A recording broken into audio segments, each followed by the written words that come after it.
The bear's eyes are still glowing red. It's guarding over the freezing corpse hidden inside its belly. All right. There go those beautiful enamel boots. May they rest in processing. Oh well, in another lifetime. I will need a little help carrying him. You take the hands, I'll take the legs.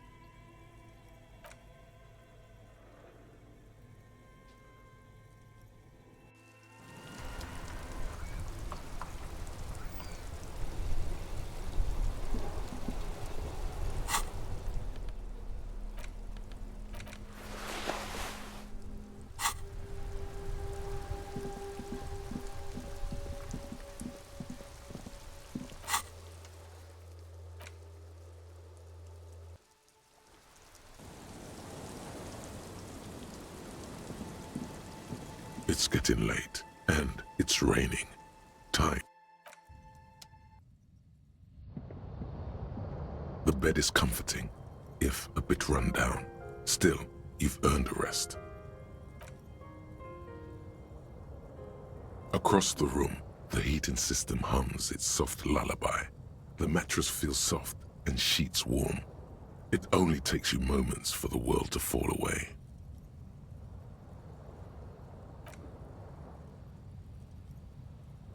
Thoughts, baby.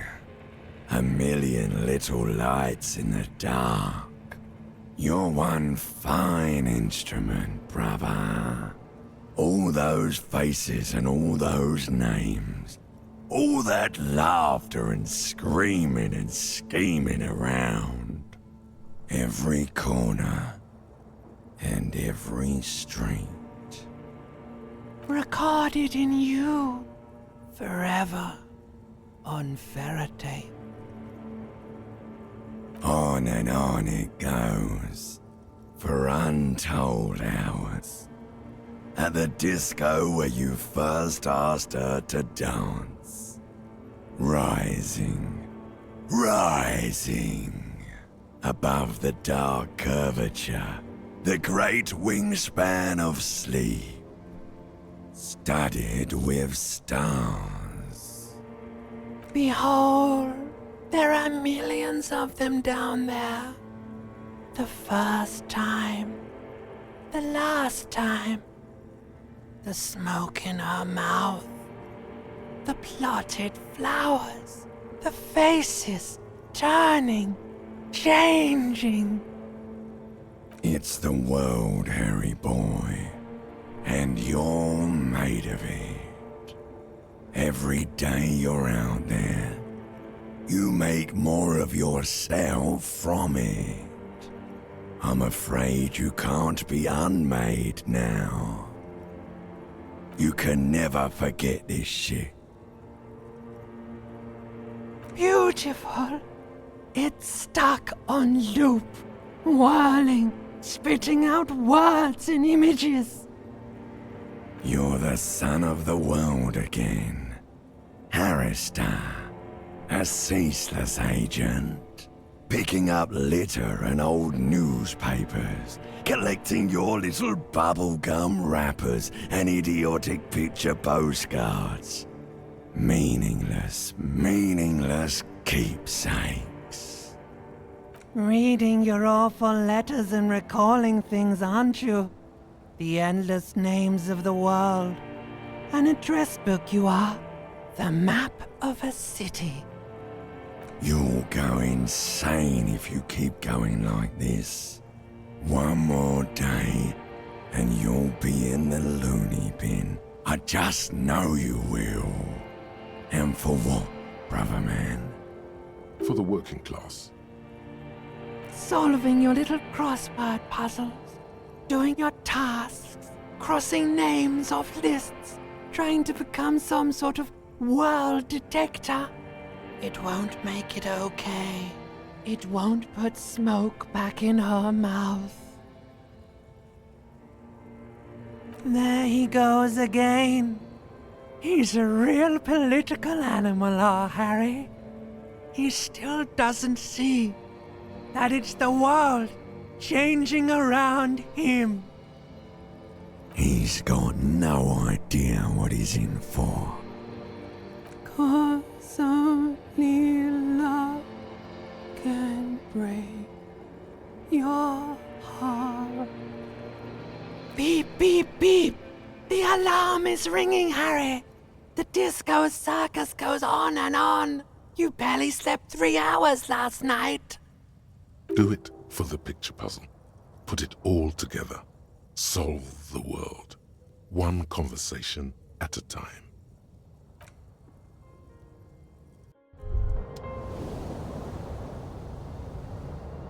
Rise and shine, comrade. It's time to get to work. Despite all the thinking you've been doing, only 0.0001% of communism has been built. It's too great a task to undertake alone. You're going to have to get organized. It's good that your personal business is in order, but we're talking about political matters of world historical import here. You must seek out your revolutionary brothers and sisters. Find out how much communism they've built. Then, together, maybe you'll be able to build as much as 0.0002% of communism. But it won't be easy. Decades of persecution by coalition authorities have driven the remaining communists of Martinaise underground. They live underground. These communists aren't men. They're mole people. They're not mole people. They're your comrades in the eternal class struggle. It's your task to find and join them. Possibly, if you have been, it's only because you're a double agent acting in furtherance of your long-term objectives. Listen to this. Do you really think you're the kind of person an underground communist cell would entrust with a mission that requires such discretion? Regardless, what's past is past. You need to look forward to the work of building communism for all. Let your nose guide you, detective. No, we meant your nose, as in that swollen muck detector in the center of your face. It just happens to be perfectly calibrated for sensing communists. We really have no idea what they're talking about.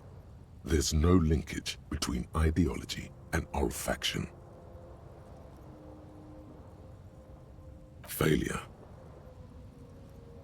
It's a smell you know all too well, simultaneously repulsive and yet darkly appealing. Musty with a sharp tang, but also a remnant of lost sweetness, like a rotting mango that's been swaddled in a coat from your grandfather's attic. What you're smelling is your own body odor, of course. Nothing a shower and change of clothes couldn't fix. People sometimes complain there are no real communists left in Martinaise, but you can smell their presence. They're out there, waiting for you to join them. Incidentally, during the waning days of the anti-centennial revolution, a number of Revacholian communards constructed elaborate hideouts in abandoned root cellars, hollowed out tree trunks, and even residential sewage tanks. This latter phenomenon gave rise to the early anti-communist slogan, "The future's bright when you flush out the white." First, you'll have to locate the remaining communists in Martinaise. When you get near to someone with revolutionary potential, your nose will give you the signal to establish contact. Again, no, it won't. Any olfactory response you perceive will be strictly psychosomatic. Judging from the bust of Krasmazov and other revolutionary paraphernalia you discovered, it seems that the Cape Side apartments may be a hotbed of communist activity. You should begin by interrogating those lawless malcontents at the Dock Workers Union. They're an obvious place to start. You'll discuss the monumental world historical task that lies before you. You'll engage in rigorous and spirited debates about Mazovian theory and practice. But mostly, you'll probably complain about other communists. Not at all. Complaining about other communists is one of the most important parts of being a communist. Here we go. Wake, brave worker, 'tis no time for bed. Fight till there's no slaves below, and no masters o'erhead.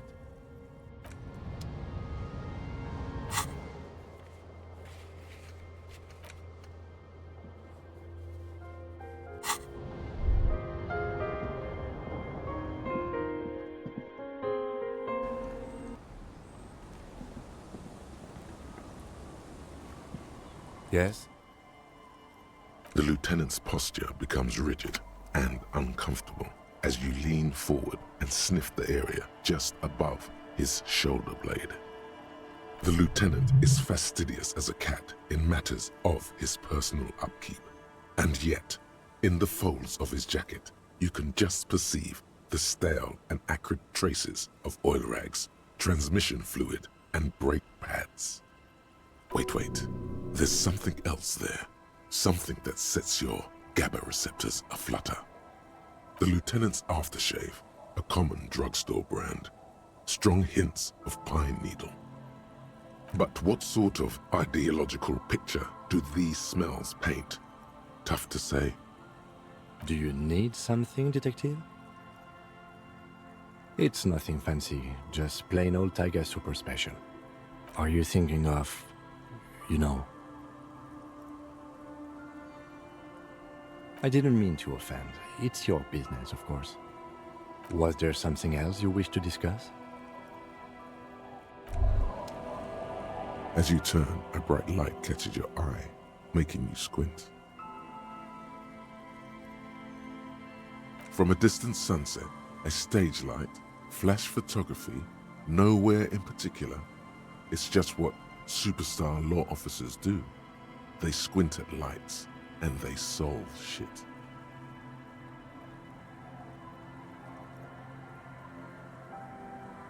Yeah, you have. You're a big dick cop, Dick Mullen, Salam Rocky Bayi, badass on the edge disco cop. Time to recede into a ludicrous fantasy world. Here we go. Camera, lights. With a sudden flash, the world freezes around you, and you along with it. In an iconic monochrome solution, a black silhouette against a rasterized orange world. It's on.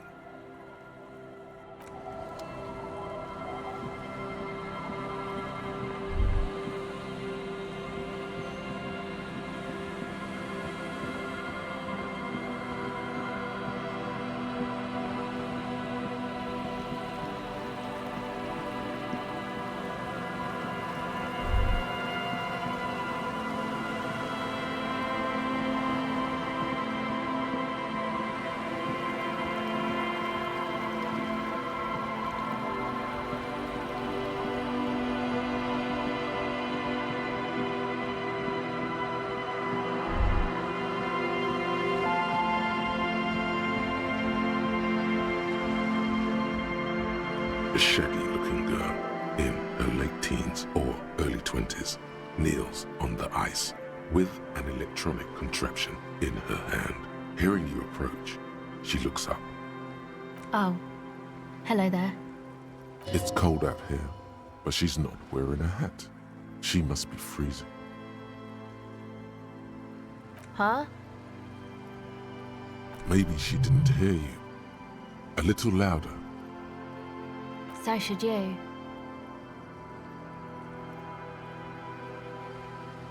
Oh, I didn't notice that.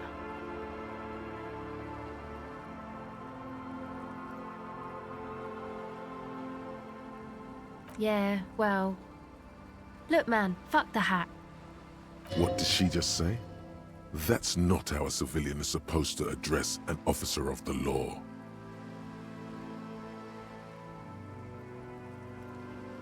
I'm sorry I said fuck the hat. I was concentrating on something else. My whole family swears and it rubbed off on me.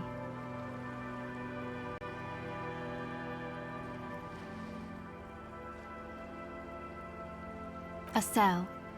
Her hair is dyed blonde, with dark roots showing. There's a coarseness to her features, some masculinity below that timidness.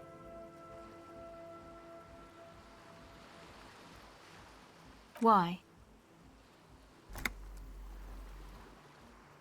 Okay. This is a portable recording device. It's for field recording. Low quality, but still. Actually, just one wire. I picked on it till the braiding came loose. The wire leads to a contact microphone. A contact mic records sounds from inside things, like this ice. Your mangled brain would like you to know there is a boxer called Contact Mike.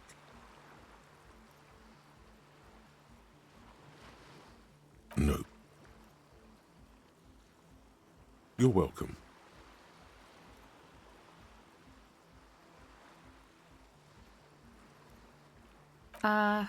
Yeah, I record stuff with it. No. This is a contact microphone. It's for recording inside solid objects. Contact mic just beats people up. The mic?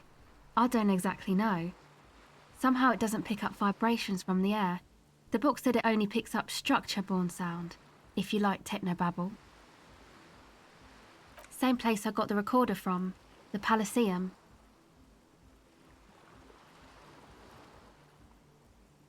Oh man, you haven't been to the Elysium? It's the coolest place in this whole drug-addled shithole. It's a music club and a synthesizer workshop on Boogie Street in Jamrock. Musicians live there, like real musicians. I once saw Arno van Eyck. Thinking about it really cheers her up. It's a long way from here, though.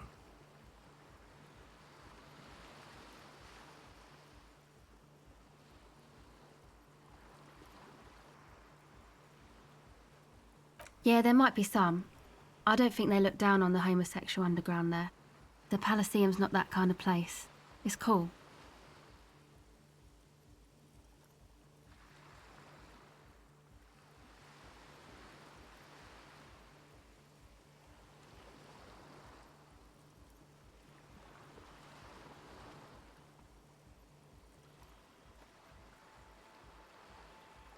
Okay then, that's cool.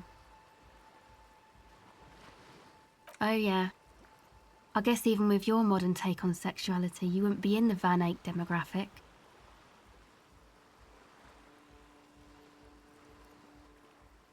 I don't know what that means. I don't know what that means either.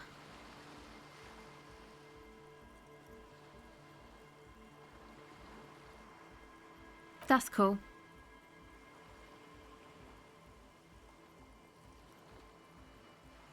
Sure. Okay. Recording, I guess.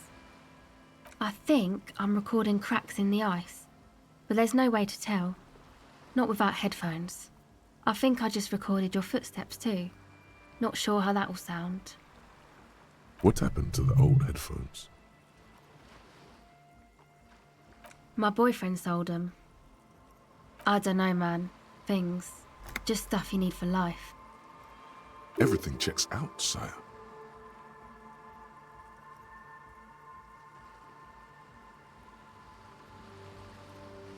The musicians in the Elysium used them for making music. They looped the stuff, cutting the tapes together. They make music out of cracks in the ice and keys jangling. Crazy sounds like that. It's hard to explain. Anyway, I thought I'd make some too. It's supposed to be, like, a music place anyway. I don't really know what I'm doing. They use synthesizers too. I don't have a synthesizer. She looks at the recording device, the thing she thought would fill her hours with joy and escape. It's turning out to be an empty fantasy. She feels childish, very useless all of a sudden. Take this, you're called. No, man, fuck that, I'm cool. I'm sorry I said that. I'm sorry about the fuck. It's okay.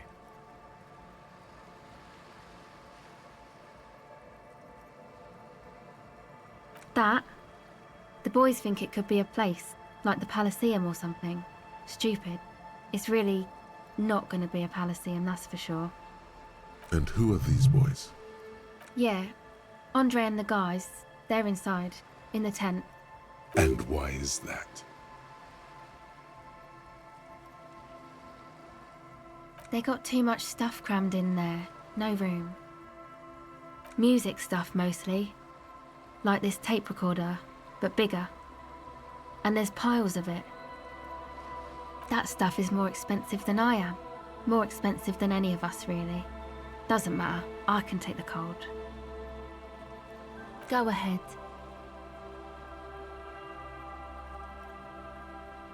It's supposed to become like a club for anodic dance music, like that new style of synthesizer stuff they play at the Palaceum. Except that, yeah.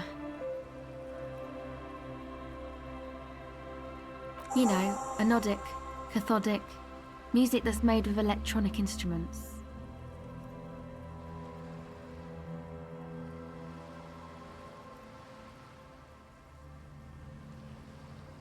Synthesizers and tape consoles, microcomputers too. Anything that uses electricity, but isn't guitars. Also found sounds, stuff like that. You see clear, beautiful, violent flashes of light. Light cutting through a smoke-filled darkness. That is what the future will look like, if it ever comes.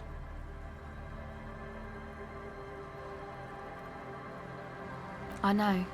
It's not my idea. Andre and the boys found the place. It was supposed to be deserted, but now they can't even take it. Hey, don't get me wrong, but you're cops, right?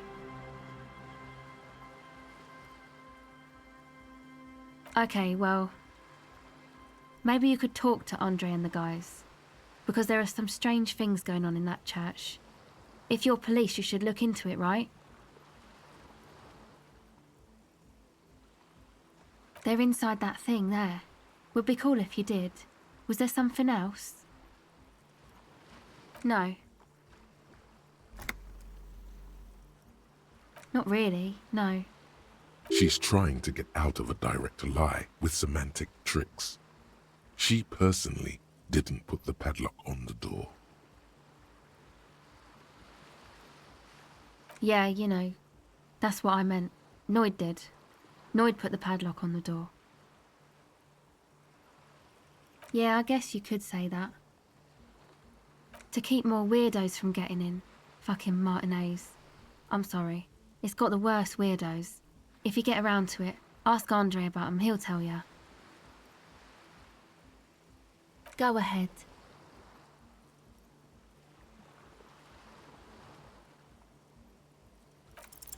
The device is cold to the touch.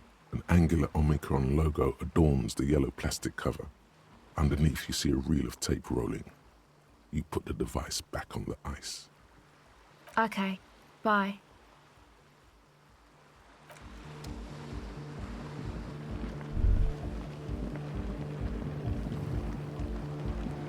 The tent is just tarpaulin fabric covering a pile of stuff. The flap is open. Inside, 3 young men, all in forward-looking apparel, reminiscent of the sticker on the padlock, are listening to some new form of music. It's like nothing you've ever heard. One of them looks at you. Come on, get in and close the flap behind you. The warm stuff's getting out. It's safe to assume this is their leader, or at least he thinks he is. Sorry, we barely have room for one. You go ahead. I'm too old for this. I'm actually not, he thinks. I just dislike delinquents. I'm sure you will feel right at home. I'll keep watch.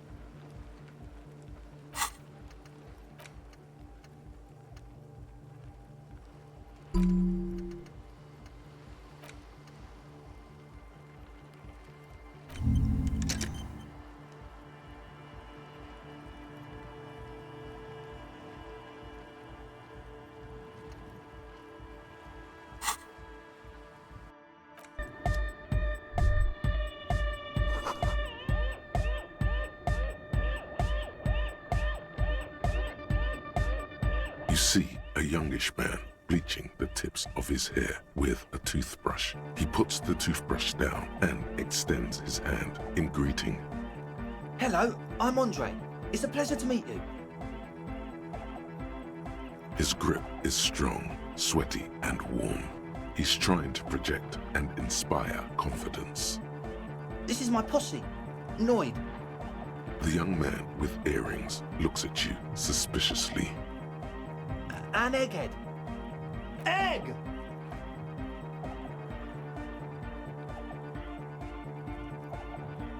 Together with a Settle Burger, who's out there right now, doing some seriously progressive sonic experimentation, we like to think of ourselves as music venue organisers.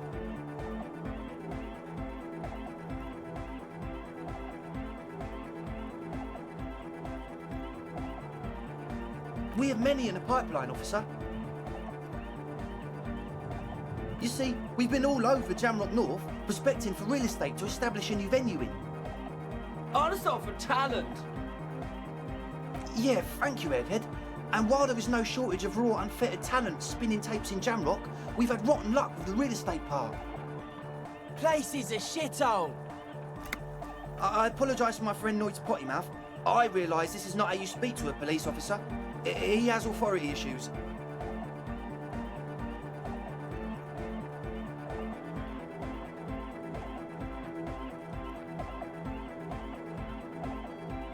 Ah, so you've met her. Good, good.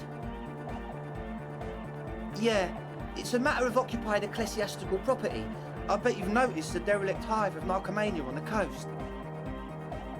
An attempt to pander to your perceived conservative sensibilities.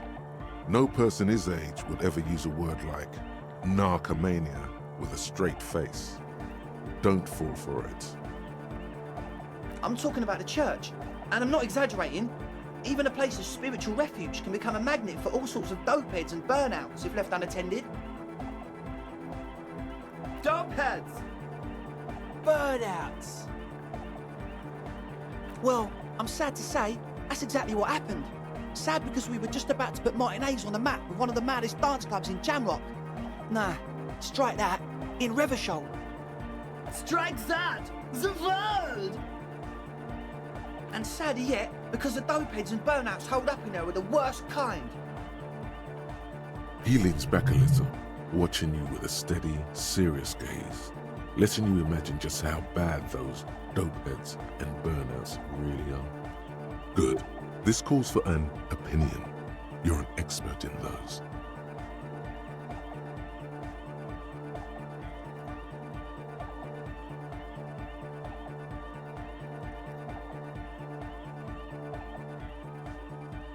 They're spooky. I was hoping you would be the judge of that, officer. All I can say is, their spookiness is the kind that keeps us from restoring this church into a community centre and a place of spiritual refuge. Also, they don't eat or clean the building. Shit's gonna collapse. People just wanna spin tapes without them spooking it up. Place has bad signs. No one can dance like that. Thank you, Egghead. So you're gonna look into it, right? It should be a police matter. Getting them out. Whatever spooky stuff they're doing, I'm sure it's not what the Ecclesiastes meant their property for.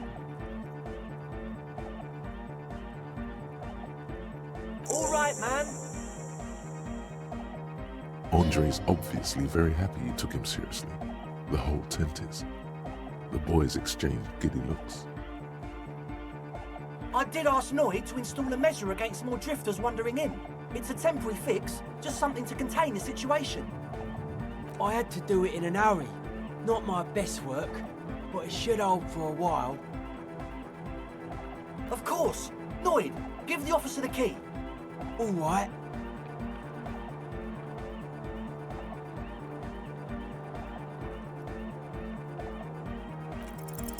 You sense the trajectory of the little piece of metal and plastic. The object makes a small ringing sound as it approaches, just the tiniest chime to your left. Ka-ching! The key hits your palm. The speed freaks nod to you approvingly.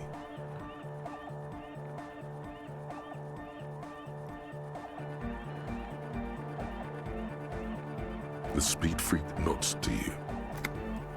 A respectful nod. You proved something here. Not long. Like a week, maybe?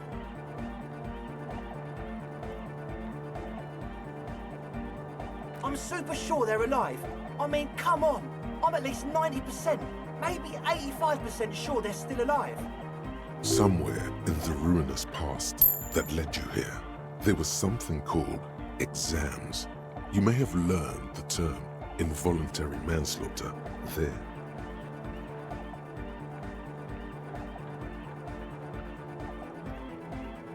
Yes, I do. I listen to Channel 8 all the time. I know about crime stuff, and I assure you, officer, this is not what's happening here. I'm at least 80% sure they're alive. I mean, come on. Most people aren't ever that alive in their entire lives. I don't know. What does anything mean, really? Oh, yeah.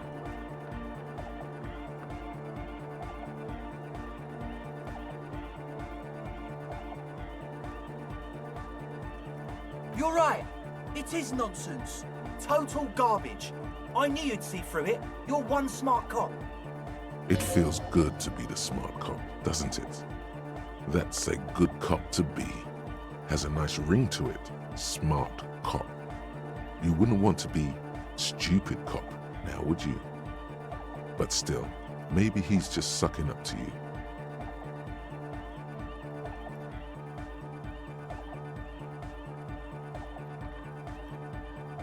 He nods attentively, ready to answer the questions of one smart cop.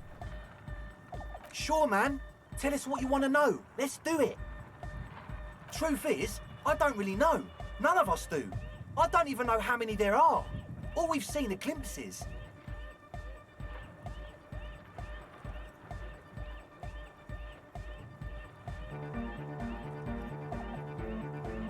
Well, there's also the machinery.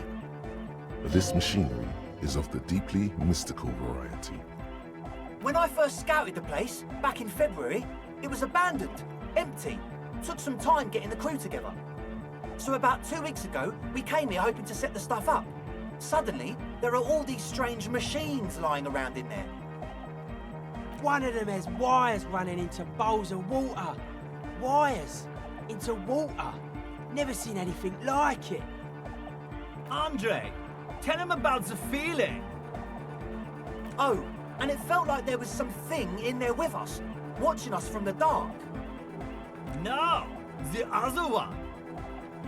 Which other one? I'm not as in tune with my emotions as you are, Egg. Felt like silence. Awful silence. Not exactly. We've just seen someone who we think is a woman go in and out of the church. A couple of times. And we felt someone, or something, eyeing us inside. But that's kinda it. Like, you aren't alone, you know? It wasn't quite human, if you know what I mean. Not human, as in a ghost. Do you know what he means? It was this dark shape climbing upside down along the ceiling, like some kind of crabman. Yeah, you know, the way it was climbing up and around the ceiling, like a crab. It was stalking a cell, exhibiting ambush behaviour. Odd. Crabs are usually marine creatures and not known for climbing walls. Yeah, totally. I mean, I didn't personally see it. Estelle was alone that time, but I believe her. If she comes out running and says there's a crab in there, there's a crab in there. So he hasn't even been in there lately. Is he afraid? You should ask her about it, but be nice. Don't tell her you don't believe in the crab. The implications of this are too numerous to consider. Proceed with caution. Learn all you can before entering that dark building.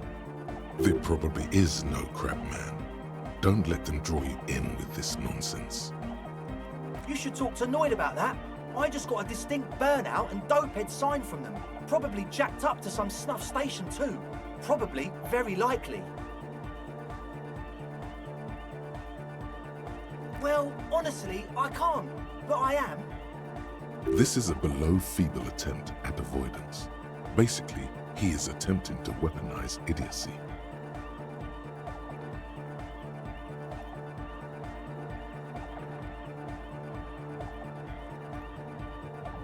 Hey now, I'm 70% sure they're substance abusers. Don't let all that technology fool you. Where do you think the drugs come from? Sure. What? Oh yeah, that's a meteor and name for the founding party. Thought it'd be cool to use it. If you don't know what the founding party is, there might be a way to mask it with minor demagoguery.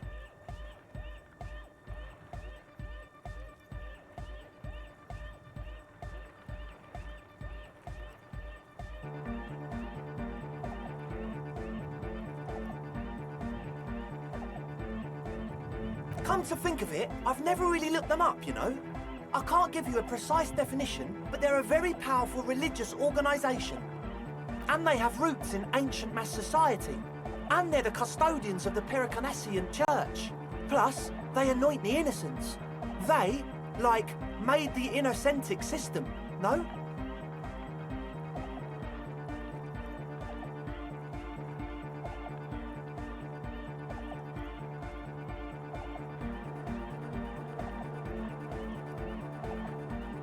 Totally. The Pericarnassian Church is about love. And Nordic music is about love. I got love for my Pericarnassian posse. Love is the relay out of death. We dance. Love is hardcore. Unity! Unity! Make some noise for my Insulindian posse.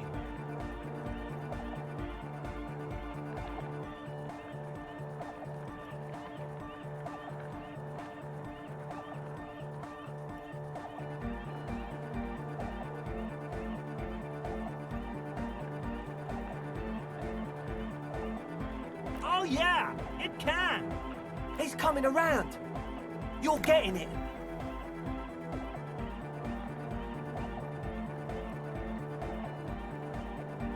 Your posse's like your people, man. Like you got your cut posse. You look out for each other and you party together. That's a posse. And where is your posse, detective? Nothing comes to you. The world is silent.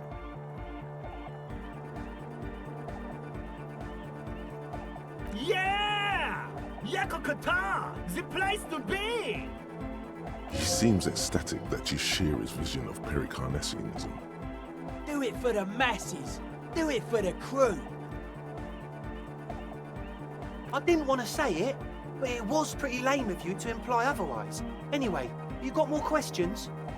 The one with the large head is still looking at you, nodding his head, waiting for your body to start moving. Yes. What? It does, doesn't it? Told you we have a smell problem.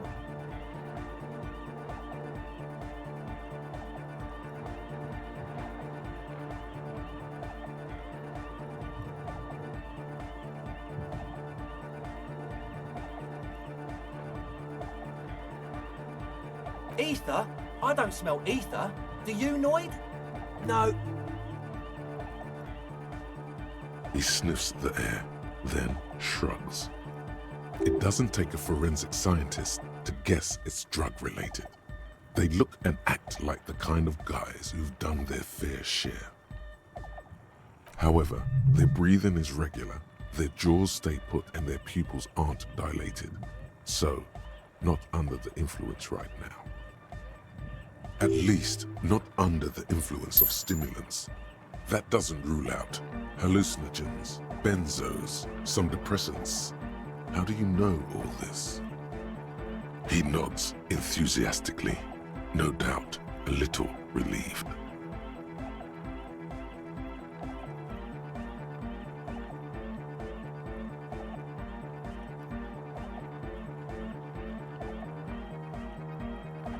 As always, we'll be right here, waiting patiently for the news. Yeah!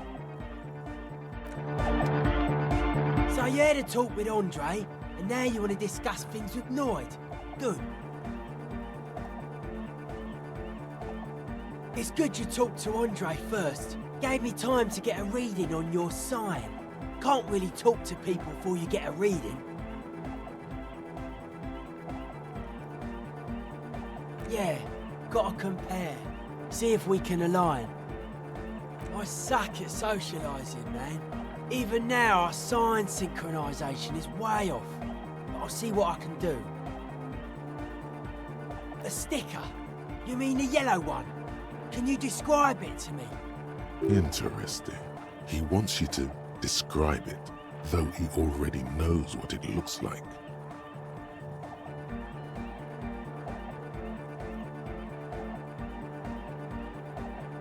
Good, good. What did you want to know?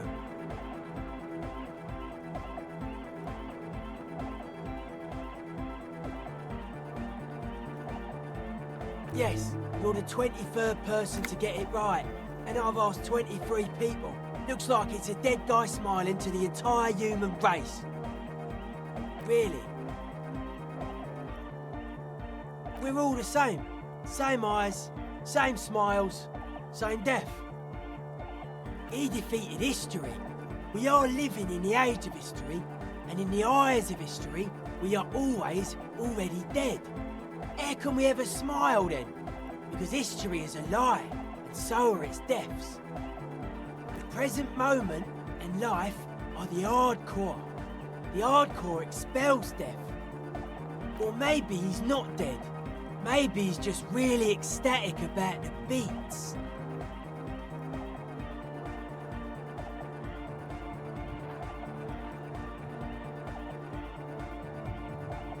Yeah, that interpretation holds. Simplicity was brought to us by classical soul artist modernism, but that was a tasteful, harmonious simplicity, right? Well, hardcore is not tasteful or outwardly harmonious. It's a warning shot. This will be dangerous. The echo of man's loss, haunting him. The sticker, the clothes, the music, same thing. Not alone. Many people are thinking the same thing right now. We all see the same smiling dead guy in a couple of X's and a circle. And a curve. The beat is the same for all. I guess one could write an entire treatise on the thing. But what for? Nah. Still strongly out of sync. Stage gamma disalignment. You heard me. Weird stuff. Specialised. There was a data processor and some sort of long-wave machinery. Wires going into water. Gives off a spy sign. Or some fucked-up Samaran science sign. You know, the kind that goes head first into the supernatural. Most of it doesn't exist, but there's also stuff that isn't allowed to exist, because the moralists think it's too dangerous for the plebs. Psionic powers, pale-related diseases, pretenders pretending to be human, folk rights, that kind of stuff. The hardcore aesthetic is esoteric. It's not meant to be discussed with the law at this moment. It's not easy to reach a harmonic resonance of signs without some adjustment. Yes, further sign matching would do good for us. One way to achieve this would be by getting us into the church. A young man with peroxide blonde hair holds up a Harman Walshi tape player, nodding along to the music. He looks at you with a knowing smile and says, as though you're supposed to be sharing some tremendous evangelical secret. Hardcore! Hardcore! Hardcore to the mega! Internally coherent.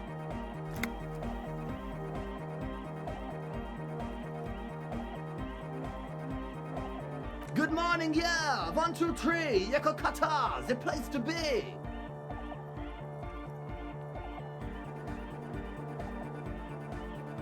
Yakokata is a hardcore place!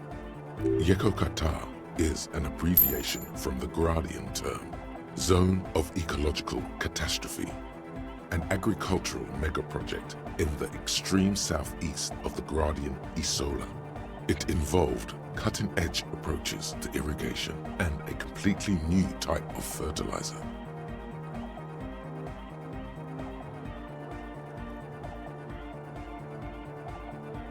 An intricate system of irrigation networks pockmarking the earth, intermittent seas of phosphorus mud, ripped tarpaulin fluttering in the wind. A pair of molten rubber boots also comes to mind. All in all, a truly hardcore place. Could there have been a right way out of this garden of forking paths, you think? The young man with the tape recorder acknowledges your return. When he looks at you, he squints as though you were the setting sun. This is hardcore. It's hardcore! Skibbity, skibberdanger. I am the rearranger.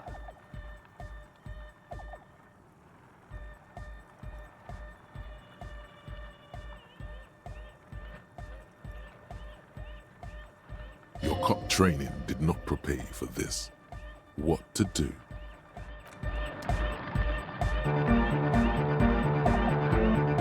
Back to the heavyweight jam.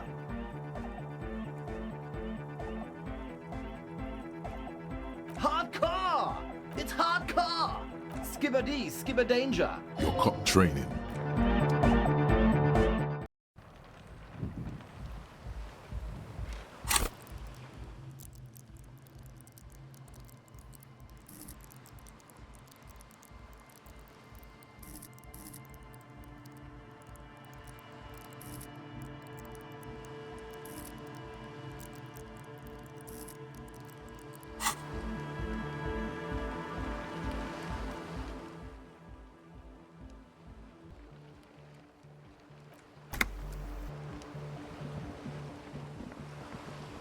The shaggy-haired girl kneels on the sea ice. She looks up as you approach. So you talked to my associates, right? Are you going to help us? With the church, I mean. Great. Let us know if there's any progress, will ya? We've been waiting for weeks here. My associates? I haven't got much to say about them.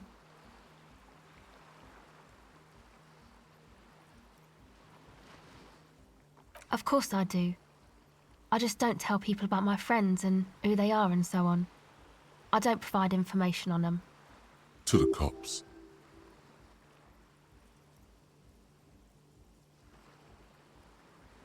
Me? I'm a silver bird. Don't know what makes you think it'll be any different later, but... Oh, that. You're not going to believe me. There's no point in me telling you. She's less prone to blurting out, "Crab man," than the others. Okay. I went in and I saw a woman next to one of those machines there. Noid calls it a mainframe. She was dressed like someone who's been raised by their grandmother, you know, strange old clothes. Had this absent expression, didn't say anything, just stood still. And then, you know, right behind her, a man crawled down the wall, upside down like a crab, down the church wall. I think the woman didn't even know he was there. He was completely silent. He stopped right before he got to the floor, then just hung there like that, looking at me, right at me. I fucking turned around and walked out. End of story. Like a crab, you say? It was too dark. I couldn't tell exactly. Come on, she obviously could. She already went into detail.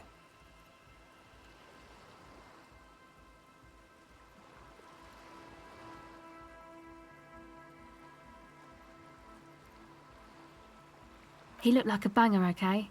He was all muscular and stuff. Had a mesh tank top. I know it sounds ridiculous, but that only made it scarier in a way. A crab and a banger? Yes, a banger, as in a mess gang member. I know what it sounds like, but that's what I saw.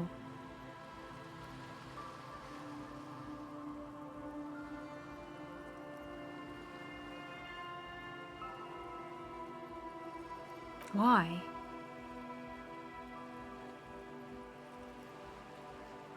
I guess so. Anyway, what else?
Heavy wooden doors, more than twice your height, stand shut in front of you. The lock turns easily.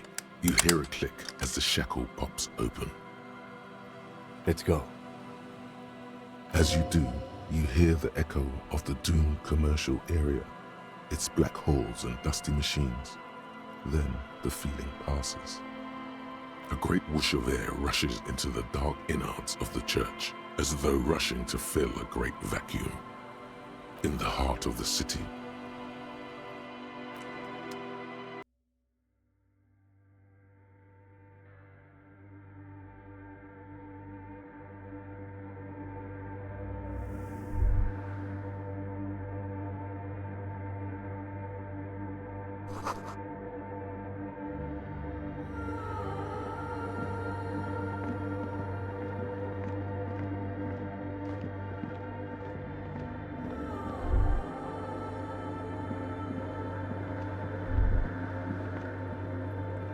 in white, silver, and apricot faience, the young mother of humanism stands above you. A crack runs across her body.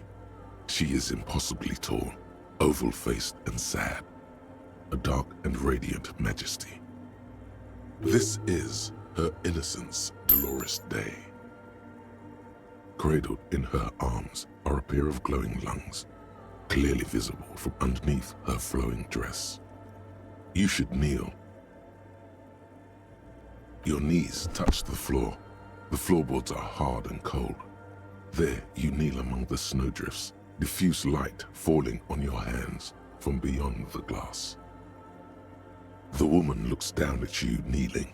She towers among her followers, architects, laymen, courtiers. There is a sad smile on her lips and a glint in her green-blue eye of what? Compassion? Remorse? She acknowledges the passing of someone who is still alive. You.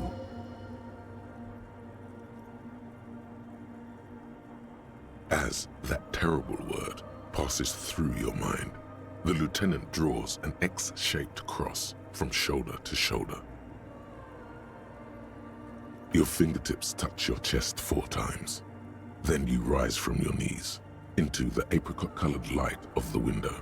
Above you, the woman still smiles her distant smile, sundered by the crack in the glass. The old woman in the village was right. This must be the DeLorean Church of Humanity in Martinez, or the small Pinewood Church in some records.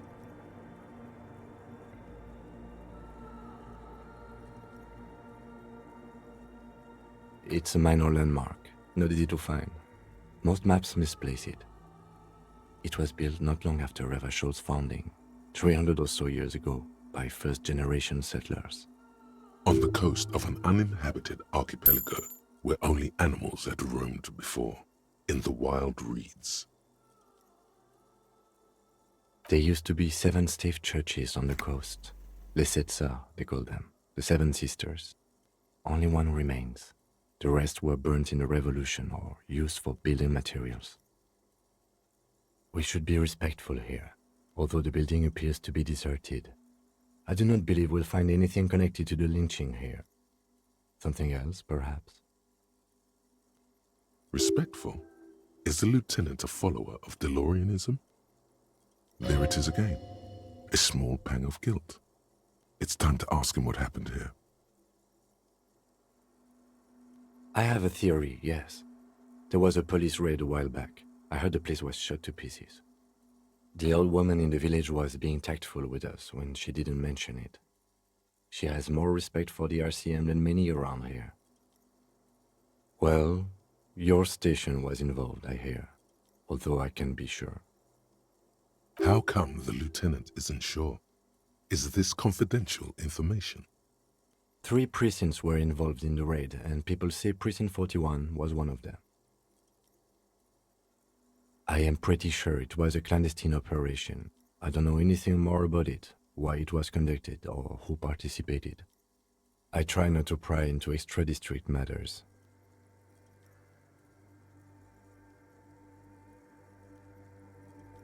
Good luck. You will not get information on a confidential operation from your station secretary just by calling. If you really don't remember, it might be better to keep this one forgotten.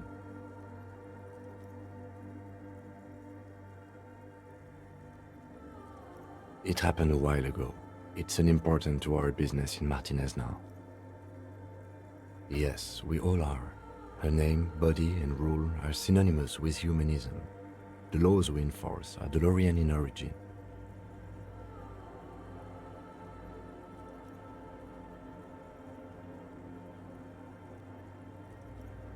It's not spiritual, it's constitutional.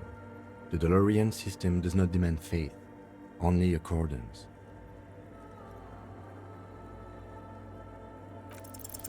Despite the damage you've done to yourself, the title appears lodged in your hippocampus. This is Her Innocence Dolores Day, the innocence of humanism, internationalism, and the welfare state. Perhaps the most famous human being ever to have lived. No amount of Commodore Red can wipe her sad smile from your brain thing. It has survived the deluge and haunts you still, and will haunt you forever, as it haunts all men.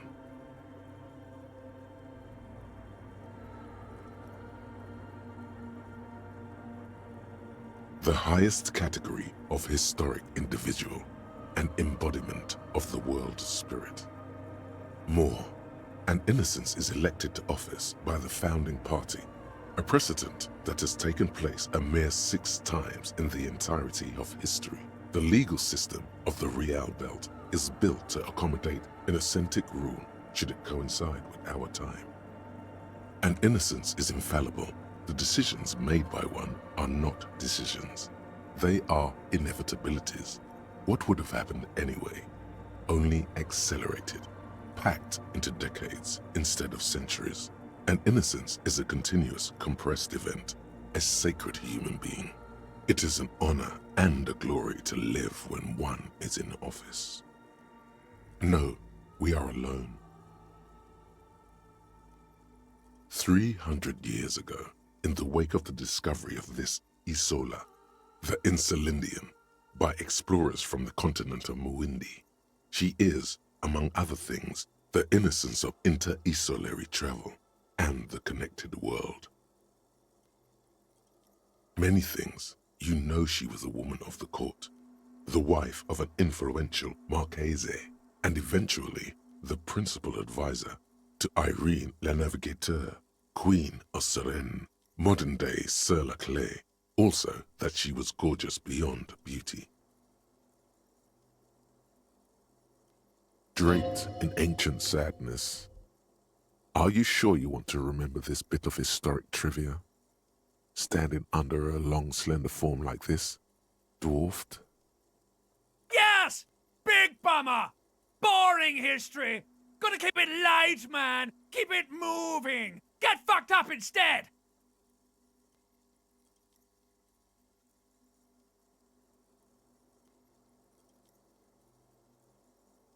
Terribly, women of the court were expected to play both contract bridge and chess sufficiently well to prove an interesting challenge to a man. A simple grasp in matters of philosophy, theology, and science was encouraged. She was, by all means, a kept woman.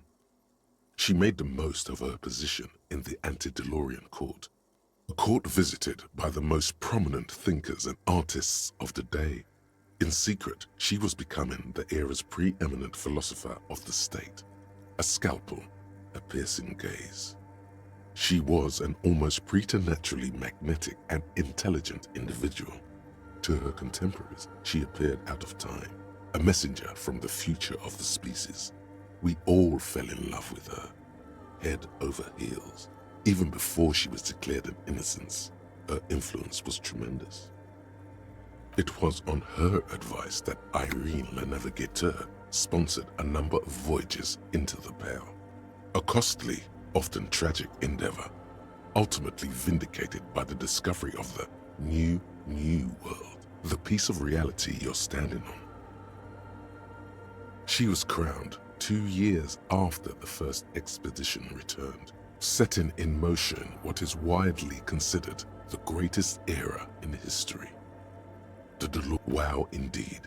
When her innocence was declared, and the queen she had advised for years fell on her knees before her, she was so overcome with emotion that her lungs started glowing in her chest.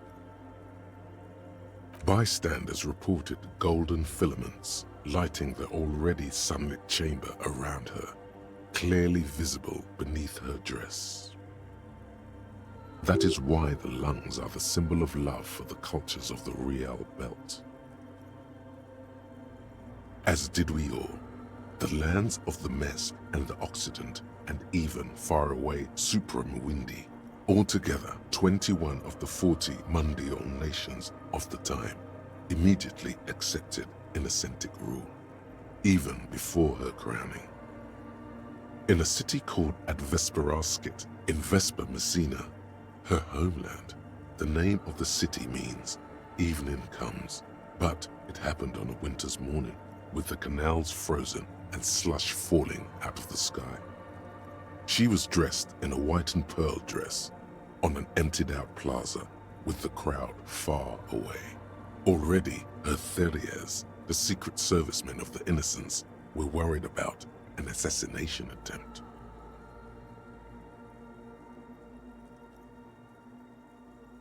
Oh yes, she looked like humanity's young mother, a perfect mother, insultingly beautiful. It was as if her face and shoulders and hands were covered in a soft down of underfeathers. You know this well, very well. Midwinter snow was beating the cobblestones around her. A small attaché of officials stood by as her Theriers placed a white gold wreath on her head. The crowning was mostly witnessed by secret servicemen. One of the men in this secret service killed her 22 years later, a young man who had come to suspect that Dolores Day was not entirely human, but something else. Something that had walked in our midst, watching us stumble for hundreds, if not thousands of years, until it decided to interfere in the course of our history. We were supposed to come up with this ourselves, the man was reported to have screamed at the Innocents. Dolores Day was shot in the chest with a fowling piece 8 times. The man, thought to be insane, said he once touched her and her body had been unnaturally warm, like a furnace, and that sometimes, while on duty, he observed her forgetting to breathe for over 10 minutes. This inhuman quality was witnessed by many others as well, glowing lungs and all. It is commonly attributed to mass hysteria and religious psychology. Terrifying is a term too emotionally charged for your semantic memory, or what remains of it. But terrifying, it's a simple word. She was bad for humanity, and you shouldn't have started thinking about her.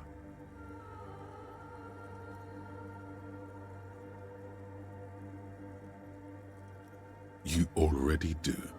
Although she is often considered to be the greatest human being to ever live, there was something ominous about Dolores Day, constantly surrounded by her Theriers. She was the most socially secluded and least self-aware of all the innocences. Some modern thinkers would consider her a war criminal for the campaigns she waged against the Mesk state. And then there were the resettlement programs. The Mesk state tried to detach itself from Innocentic rule.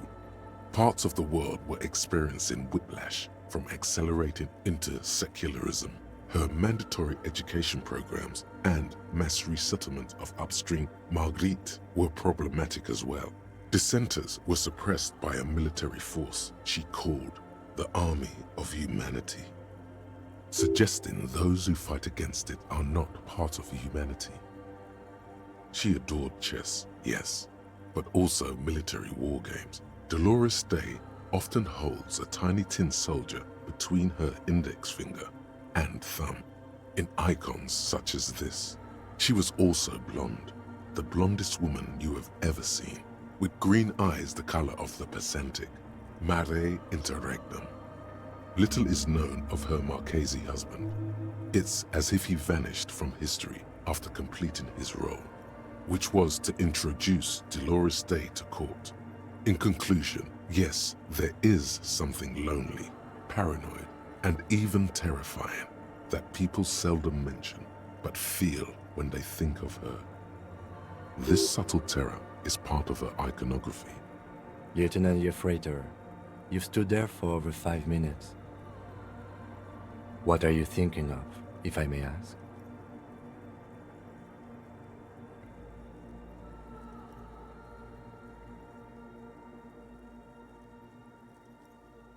Yes, glowing lungs are quite unusual. After that one time, they have not been reported to glow. You know, this church, the coast, we shouldn't linger. Finish what you came here to do and let's move on. This isn't a good place to get lost in. The shards glimmer in the dark. You see little pearls of light on the edges of the crack that splits the female figure. Something was written there. Remains of broken letters line the emulsion. What it said, you do not know. Hey, her Innocence Dolores Day liked little figurines, right? Liked holding little men between her fingers, remember? You have the headless Falcon Rider figurine. You should give it to her. Win her back.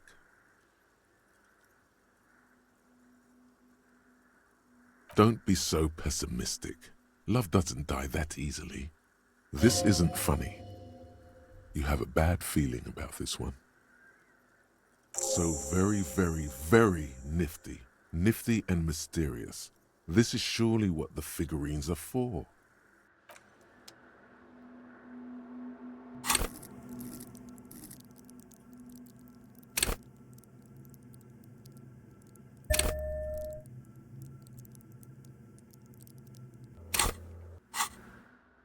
The mother of humanism stands above you, a precious and complex wax painting on a single pane of glass. A crack runs across the length of her body, her face oval and sad. Nothing, just the edge of the crack sparkles in the dark. There may have been a writing here, but you cannot make out what it said.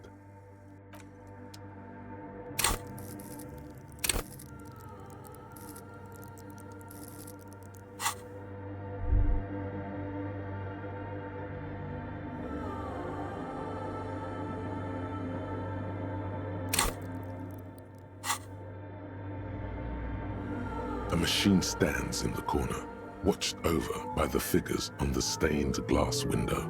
It's turned on and quivering with soft electricity. Another radio computer. And this time it's already turned on. These machines sometimes harbor traps, he thinks. Alarm systems and the like. Let's be careful. We should leave. I doubt this place bears any connection to the case.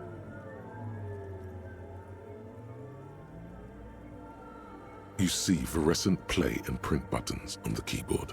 A hatch connected to the central compartment is wide open.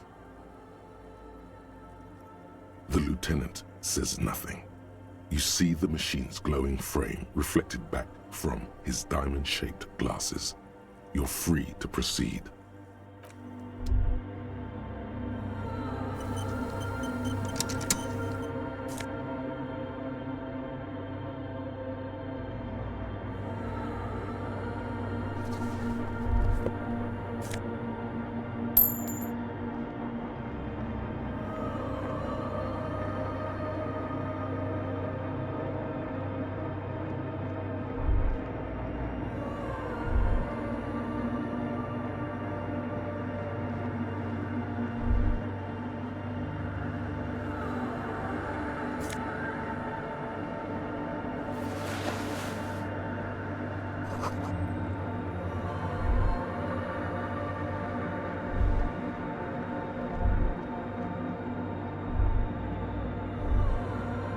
The silence in this part of the church, it's almost palpable.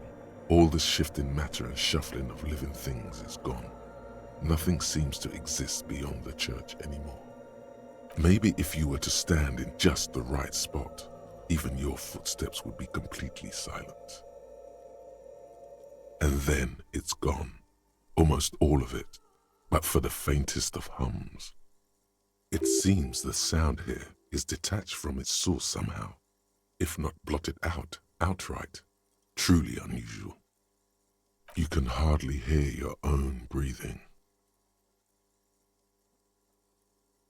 You produce a few muffled thumps, after which the silence feels even more total somehow. Your voice is barely audible, not a howl, but the softest of whimpers. The lieutenant points to his ears and shakes his head. Then he leans closer. Can you hear anything?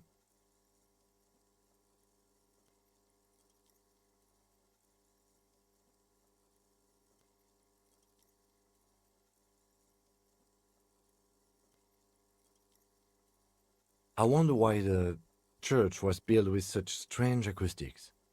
His detached tone conceals how uncomfortable he is. The lieutenant doesn't reply, but you can sense him tense up next to you.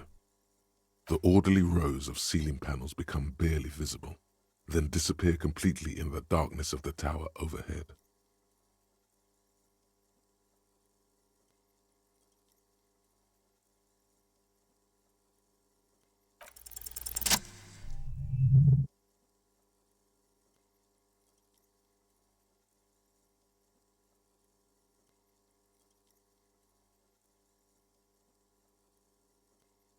It's like there's something moving up there. A shadow has emerged from the tower and it's making its way toward you through all the other shadows. Yes, the darkness makes the ceiling feel infinitely far away. It's not a shadow anymore, becoming more substantial as it gets closer. The shape of an animal descends.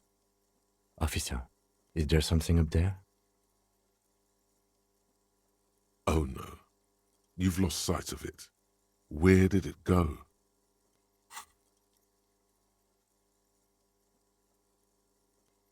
You see something hanging from the rafters, looking straight at you with dark eyes. Maybe it's possible to talk to it.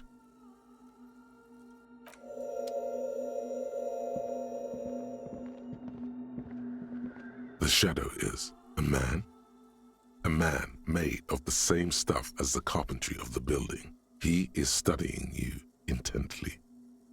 The crab man. The man leaned forward a little, fixing you with a steady, unreadable gaze, then speaks. Habitual alcohol use has made you into a scared little pussy, Holmes. But don't worry, everything's gonna be all right. You come to the right place. That accent is Villalobos, a peninsula in Mesk and a district in Jamrock. There's a sizable contingent of Villalobos-speaking Mesks in Revachol. Here you can receive the mother's love. And when you're ready, she will take your hand and lift you out of the despair at the bottom of that bottle. This man is obviously a habitual narcotics user. Do we really need to question him? I'm put off by this religious stuff, he thinks. And maybe the ceiling climbing, too. It's all very hard to square with the lieutenant's own view of reality. Hey, and what was that about the bottle again? You haven't even drank that much lately. Lay off it already. Shish.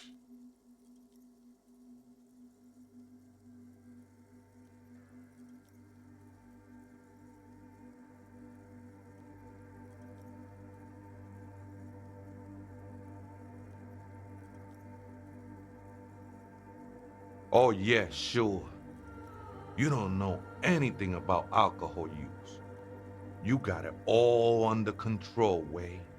I could smell the control all the way over here.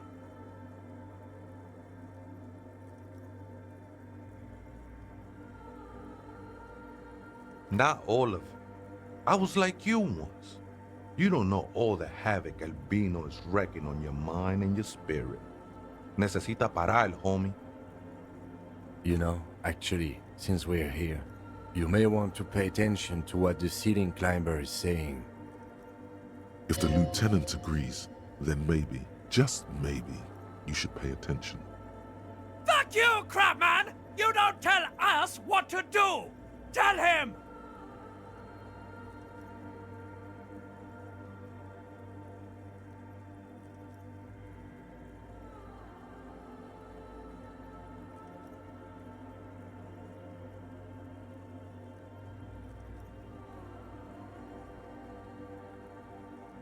Don't trust me. Trust the mother. I'm only the messenger, Holmes. This is the Church of the Mother of Silence. You are welcome here. You have no idea what the fuck he's talking about. Is he just trying to throw you off your game?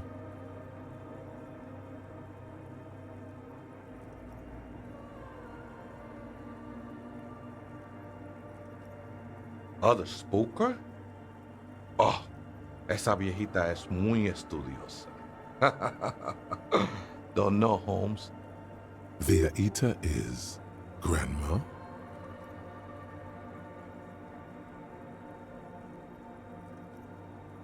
No. I just call her viejita because of her clothes. She's actually quite young. Or maybe not that young. Age is just one of the many masks we wear. That's what I said, Holmes.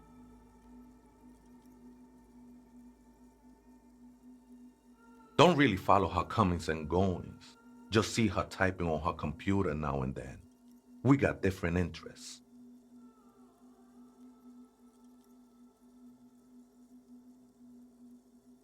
I'm afraid not, Ese.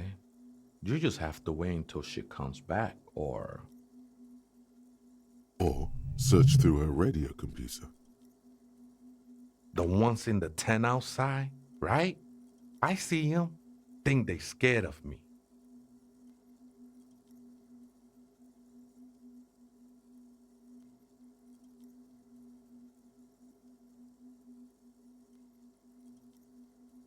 Nah, man. They look pretty funny. And I don't harm no one anymore. Anyway. Why not? They wouldn't bother me none. I'm usually way up there, imbibing. Ain't no music on earth that can reach where I go. Might even be nice to have some company. He said that in spite of himself. He's more attached to the human than he'd like to think.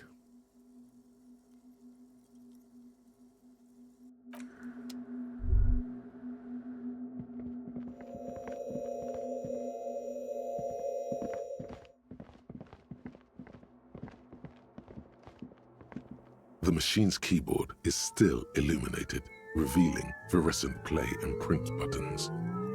Behind the hatch sits a cube-like crisscross of filaments, smoldering in the dark like fireflies. Silver tape on the side says, in black marker, log, February to March. This is the machine's filament memory, Press play to access its contents.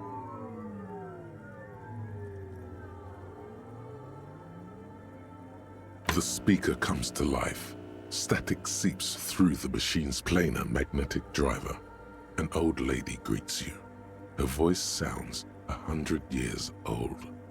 Good morning, Fortress Accident on Saint-Brun. This is the East Insulindian Repeater Station 1. Please repeat. Is this the personal log? It's the same old woman you spoke with through the radio computer in the doomed commercial area.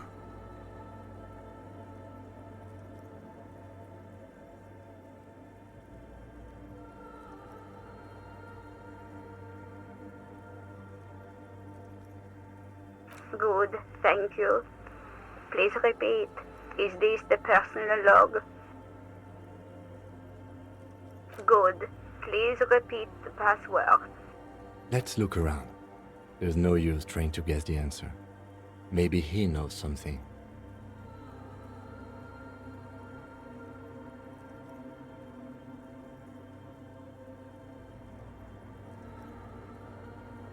No. The hint system is not part of the protocol for repeater stations. Still no. Received. I will register this login attempt. Fortress Accident, is there anything else I can do for you today? I have two machines registered to this company name in Martinez. One on Saint-Brun, the other on Rue de Saint-Ghislaine. Saint-Brun, that's the church. And Rue de Saint-Ghislaine? That's the doomed commercial area. Anything else I can help you with? Goodbye, Fortress Accident. The machine's keyboard is still illuminated, revealing fluorescent play and print buttons. Nothing happens.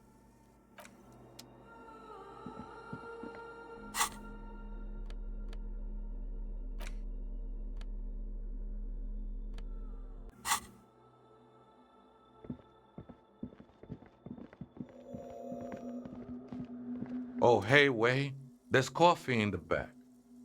Oh, wait, I meant the mother's love. Coffee in the back. Something familiar about that. Coffee and stale cookies. Too many times, Esse, you need it for something.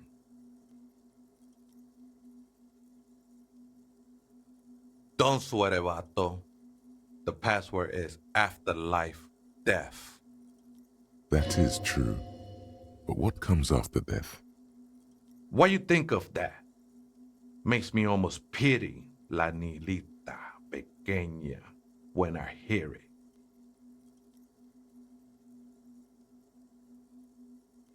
Never known myself to be a crab, but if that's the name you got for me, I won't stop you from using it.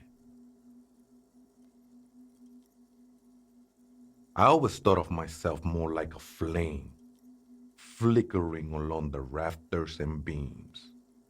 It may be that I gotta work on my technique. I was in a gangway, but my memories of that time are fading. Most of them are already gone.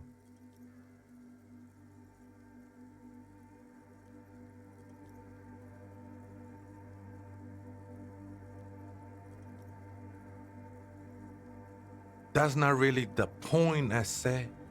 You gotta give yourself over to service. Service of the mother, that is. Do you remember your name, sir? The lieutenant is not particularly interested in this information. He's just trying to assert some control over the conversation. Tiago's my name, but those syllables don't mean much to me these days. A name isn't just your identity, but also, so to speak, your place amongst your fellows, your place in the world. I ain't got no use for such a place anymore. That's just the thing, Holmes. None of that matters. Look, man, I'm at liberty to talk about the sacred blaze of the mother's glorious heart, but not about the coffee. This is a special place. There's a perforation in the world up there, a way out into nothingness. This church was built around it for purposes of veneration. I circled it, nurtured by the silence bestowed by the mother. One of these days, I'll be pure enough to go drink from it directly.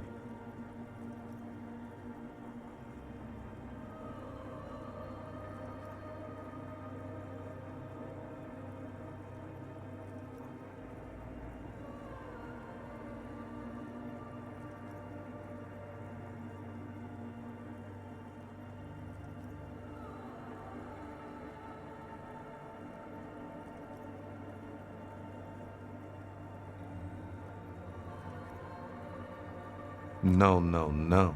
There's a new god in town, and she can be painted or sculpted because she has no limb or even a face. She is the end. She is a cavity in the dark beyond sense. She saved me, but I couldn't describe her to you. No one can, Holmes, and no one ever will. I will be incinerated, but not destroyed. Finally, I won with the state of the world before reality began. That sounds a bit like substitution behavior, no? You know a thing or two about that.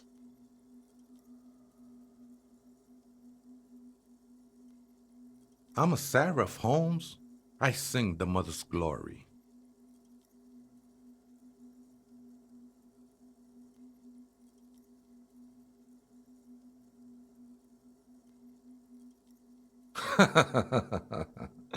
I don't mean literal singing, Holmes.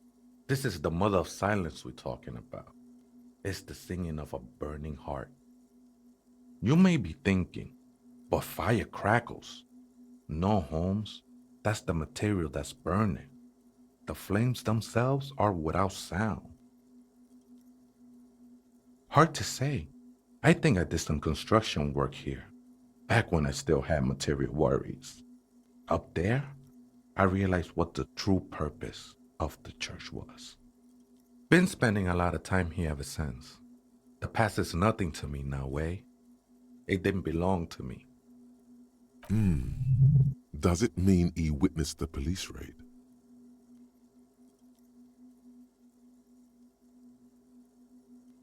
I think they were. A long time ago. I had to shed them like skins to get closer to the center of the silence. You could have them. I don't need them anymore. It's not like that at all, man. It's just faith and joyful service.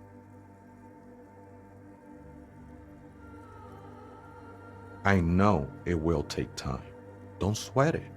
The sinewy figure lingers on the wooden beams, blending into the shadows.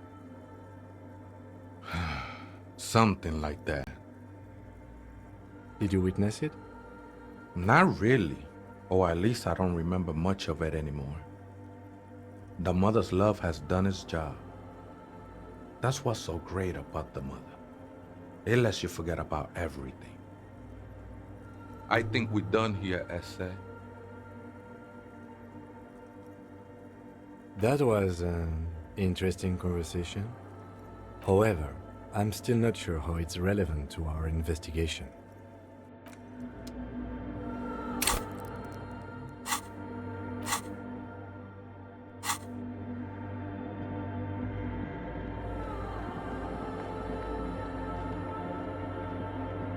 The machine's keyboard is still illuminated, revealing fluorescent play and print buttons. The speaker comes to life. Static seeps through the machine's planar magnetic driver. An old lady greets you. Her voice sounds 100 years old. Good morning, Fortress Accident on Saint-Brune. This is the East Insulindian Rapid Station 1. Please repeat. Is this the personal log? Good. Please repeat the password. Good. I have unlocked the filament. After ending the call, please press print to access the filament. Fortress Accident, is there anything else I can do for you today? Goodbye, Fortress Accident. The machine's keyboard is still illuminated, revealing fluorescent play and print buttons. The printer prints out a long text document with dated paragraphs. It looks a bit like someone's journal. The first entry, made on the 4th of February, 51, by an unknown author, is short and concise. Arrived at the church. The door was boarded up, so I used the crowbar to get inside. Looks like the place has been deserted. Nothing out of the ordinary, but I'll ask around. Need to figure out how to get the electricity in. The lieutenant leans closer, scouring the printout over your shoulder. Just as you finish reading, he looks up, muttering under his breath. 4th of February. That's over a month ago. Whoever set up those machines has been here for quite a while.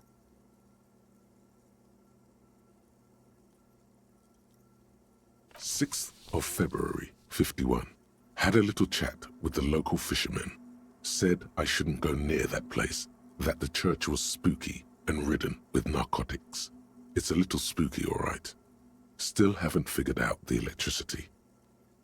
7th of February, 51. Finally got the electricity in. Next on the agenda, a new antenna. I'm thinking ESCA series, something advanced. Why would anyone need any of this equipment here?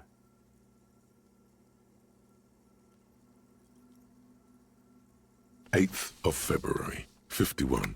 Bought the antenna, had some problems setting it up. Called Simor for help. Heard the others are back to making art. Drinking somewhere out of town. Sulislav started a rock band again.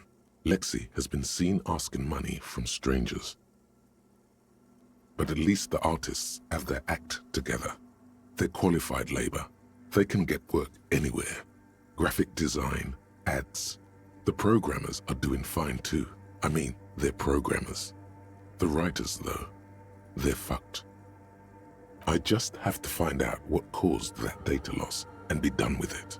Still don't understand how it managed to wipe out the backup, when the backup wasn't even connected to the front.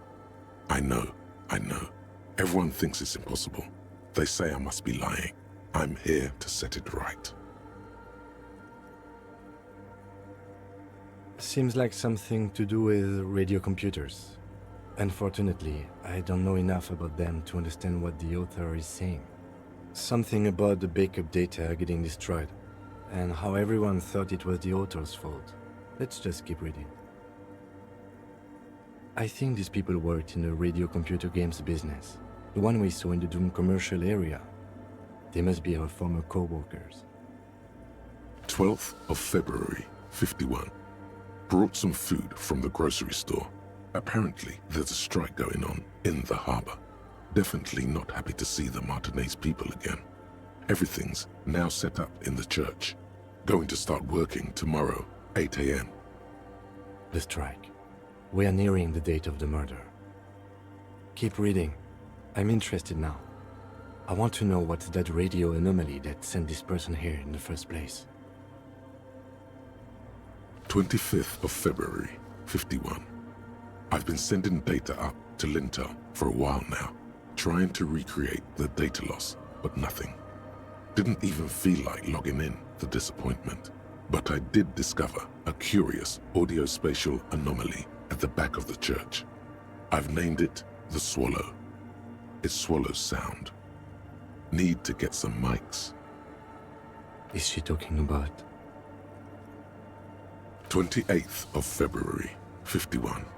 Yes, the first recordings confirm that the swallow is real and I'm not just losing my mind. It's a pillar of silence with a diameter of approximately 3 meters. Seems like the higher I go, the less I record. This might be a coincidence, or it could be connected to the data loss that led me here. The pillar of silence. She is talking about the silence. Is she suggesting it's more than just an architectural quirk? The lieutenant doesn't answer.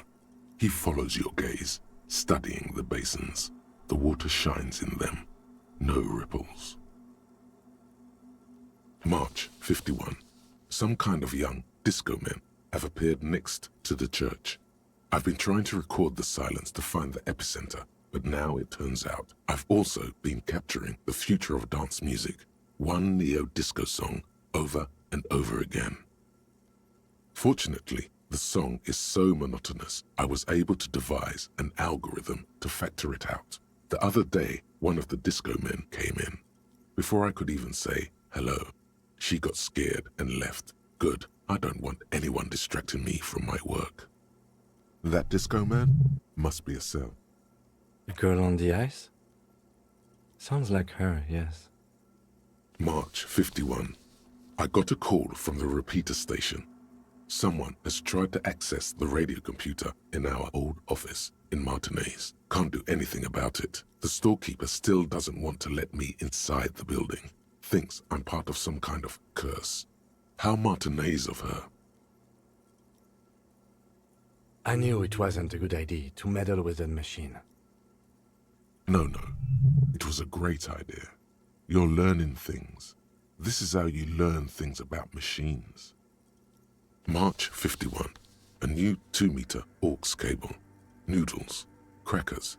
Ping energy drinks. Water. Toothpaste. Gum. Also some canned air. Your reading is interrupted by the sound of the church door opening.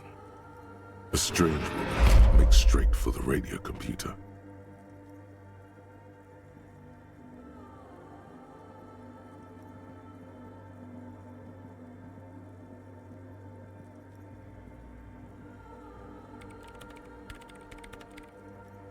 Breaking into my radio computer, I see. Yes, you are breaking in, but not into her radio computer. You're a master circuit bender. I do apologize for the intrusion, madame. We are with the RCM, you see.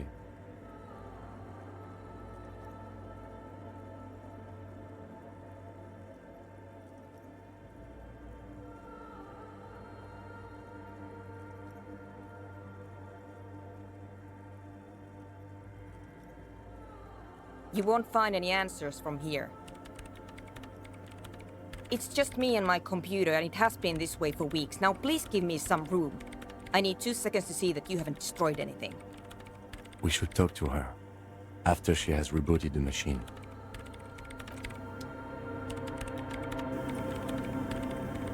What is it? Yes. Or no. Not anymore. That project is dead. She doesn't seem surprised to be recognized. Rather sad. Something passes over her face before she straightens her back. No, you just printed out my personal log and wasted some paper. I am Soona Luukkanen-Kilde, the former lead programmer of Fortress Accident and RSA radios. I have over 16 years of programming experience, and I'm proficient in both Vox and Orbis languages. If you're not here to hire me, I don't really know how I can help you. Did she say over 16 years of experience? She must have started programming when she was still a teenager. That still doesn't answer what she's doing in an abandoned church. I brought them here. These are my machines. Please don't touch anything. I'm working. The machine seems almost alien with its pulsing core, the light casting her face in a strange shadow. Could you just shh for a moment? Or get to the point. I really need to focus on something. It's not just rudeness. It really is hard to concentrate on whatever she needs to do, and you're not helping. Great. No. Yes.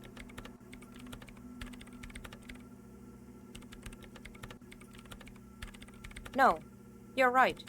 I'm not. You really like those questions, don't you?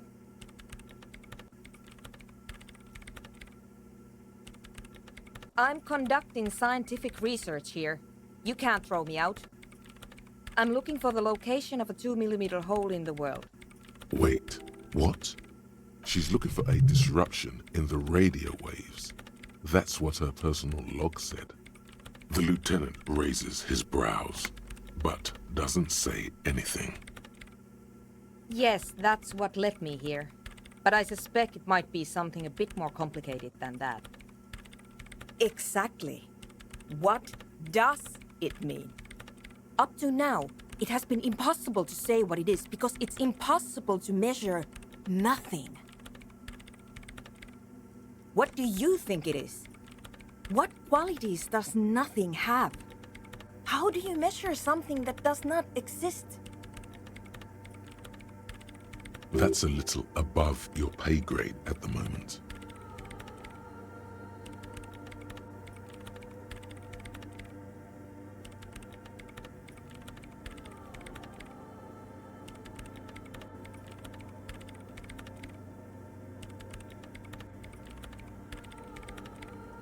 I don't know.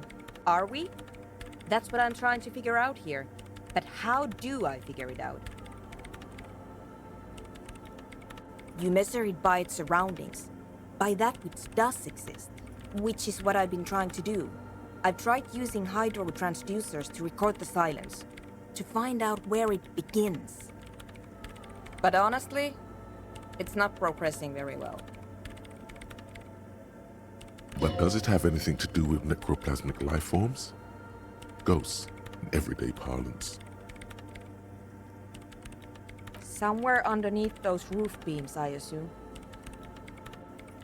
Only a faint crisscross of rafters can be made out from the dark, most of the tower disappearing into the shade. Strange things may flourish in the dark. There's this place at the back of the church, a place where all audible vibrations seem to decease. I've named it the Swallow, and the higher you go, the less you record. The Pillar of Silence? Are you sure it's not just an architectural quirk? Maybe, but it's oddly close to the physical coordinates of the data loss that led me to this place. I know. No, I don't. She sounds mildly annoyed by this line of questioning, her hands typing hundreds of commands into the machine. Because it's just trial and error, trying to locate the Swallow, the exact point in space. And I don't have a... You know what? It would be really helpful if you could just stop talking and let me work. Great. Thanks. What? I hate it. I bet she hasn't even heard it.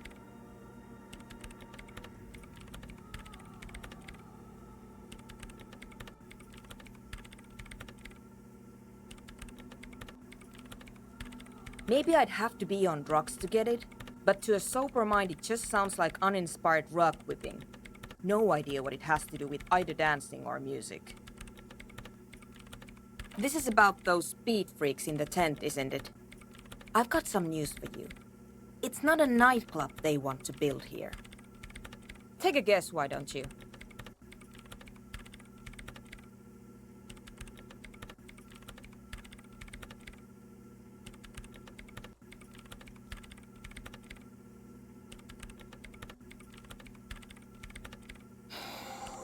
I can't believe they got you so easily. Go have another talk with those up-and-coming entrepreneurs, will you? Thanks. Good luck. I'm not coming in there.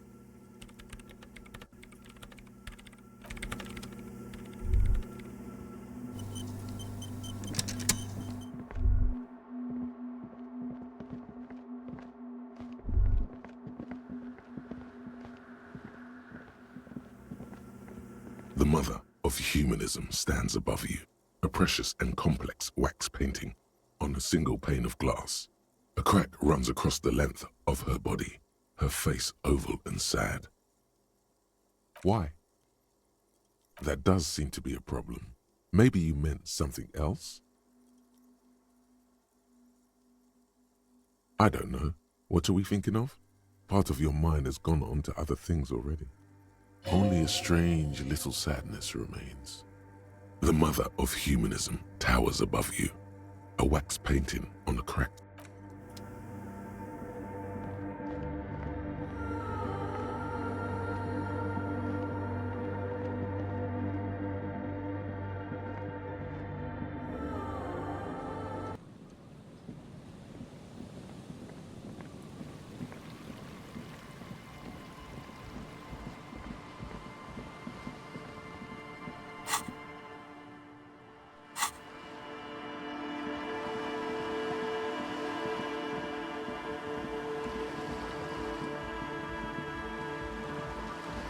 Hello again.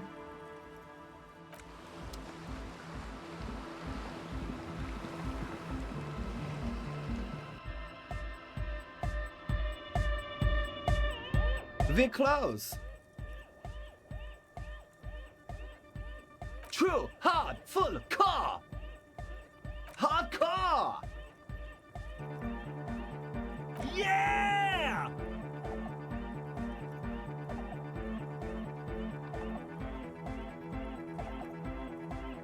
Spinning out lyrics since the day I was born. And the amount of lyrics I got is against the law. We're close. True, hard, hardcore. Hardcore to the mega. Here comes the night. We're close. True, hard, full, car, hardcore. Yeah! Lucky-erski, materialski. We're close. True, hard, full, it's hardcore. Skibbity, skip. Your cop training. We're close. True, hard, full, car. Hardcore. Yeah! Spinning out lyrics and the amount of lyrics. Hi again. So, how are things going?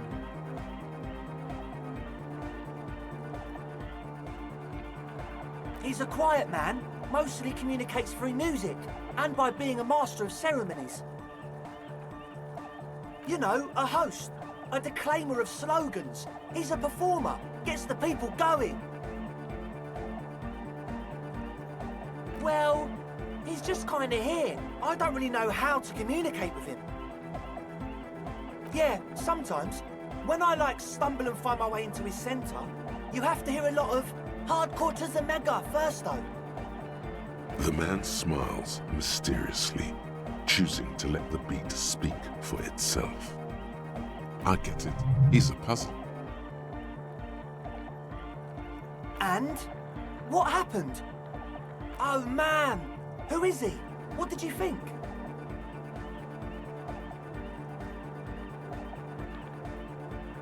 Really? Huh. Interesting. What's he doing in the church? No matter. Is he gonna be a problem? Yeah, Noid is right. Let's get back to the point. What are we gonna do about him? These guys will never catch him. You will never catch him. There's nothing to do.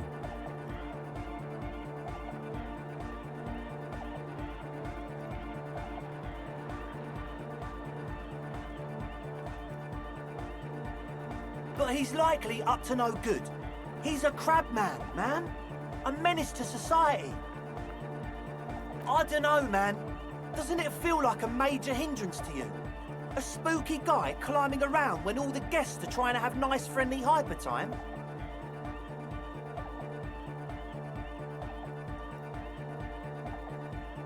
I guess it's not a massive problem, now that I think of it. Everyone is welcome to dance till the morning light. Yeah! Maybe. I guess we'll figure something out. Okay, but what about the other spooker? The one in Grandma's clothes? Did you see her? A programmer? That's odd. What was she like? Did you ask her about the nightclub? Come on, man. Who will you trust? A spooky programmer or us? We just want to make the world a better place. Feel the love! Get down and feel it! A half-hearted sell of something which does not seem worth buying.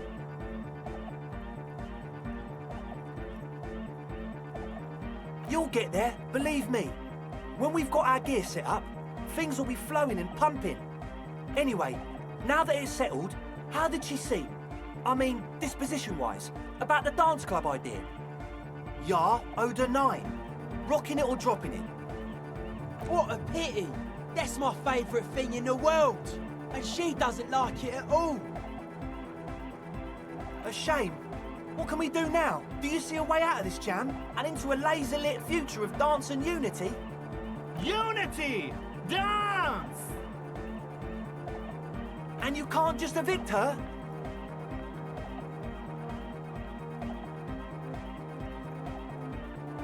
Look at you, honour man! No, Noid. He's right. Maybe we've approached it the wrong way after all.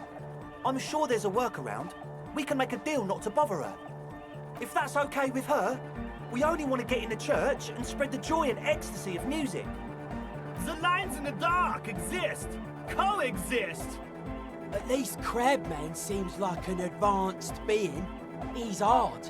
He'll understand. Yeah, he can do his climbing thing in the tower.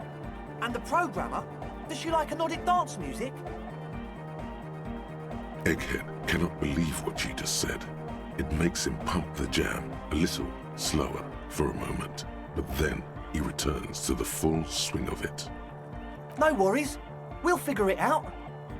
If coexisting fails, you can always muscle her out, right? If it's all okay with you, what do you think? Excellent!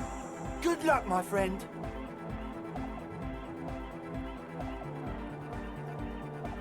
Goodbye, officer.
Hi again.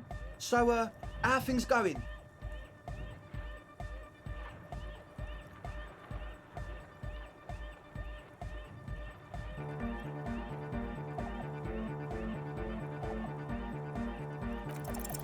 Well, first of all, you're a smart cop, and a smart cop like you would understand if something wasn't quite right.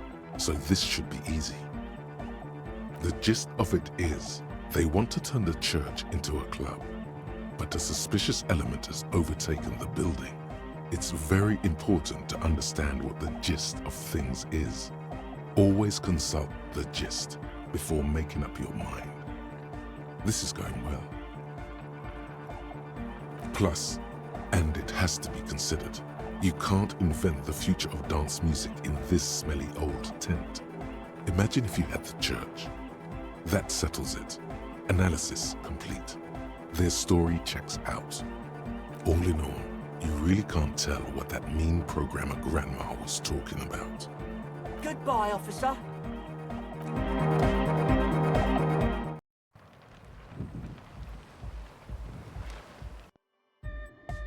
Huh? I see you here. We're close. True, hard, full, car. Hardcore! Hardcore to the mega! Here comes the night! We're close! True! Hardcore! Hardcore to the mega! Internally coherent! All car! All right! Yeah!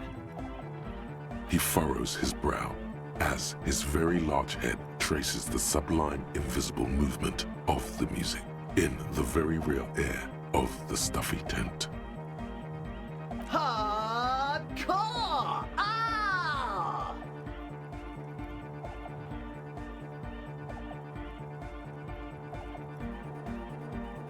Is it though?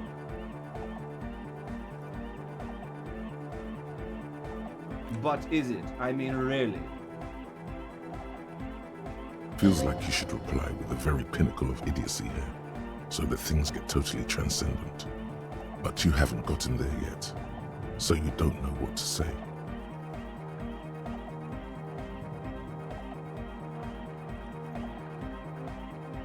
I am the mic enforcer. I am the chicks checker. Yeah! We're close. True, hard, full, hardcore! Hardcore to the mega. Internally coherent. All core, all right, yeah! He furrows his brow as his very large head traces the sublime, invisible movement of the music in the very real air of the stuffy tent. Hardcore! Ah! Is it though? But is it? I mean, really?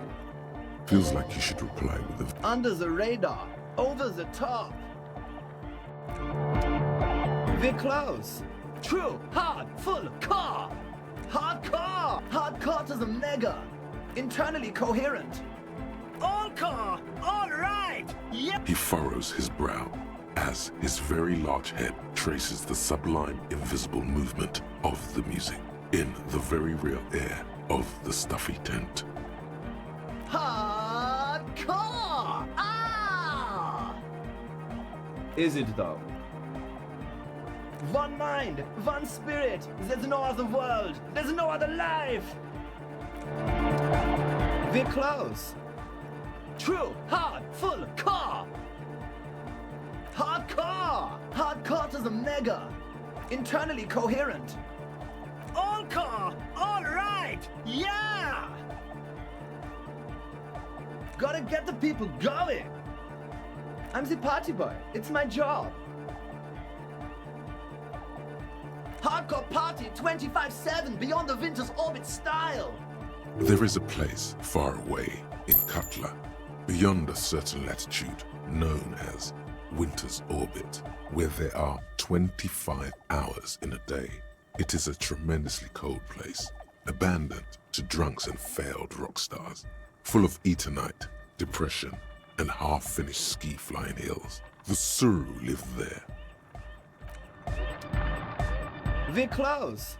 True, hard, hardcore. Hardcore to the mega. Internally coherent. All core, all right, yeah!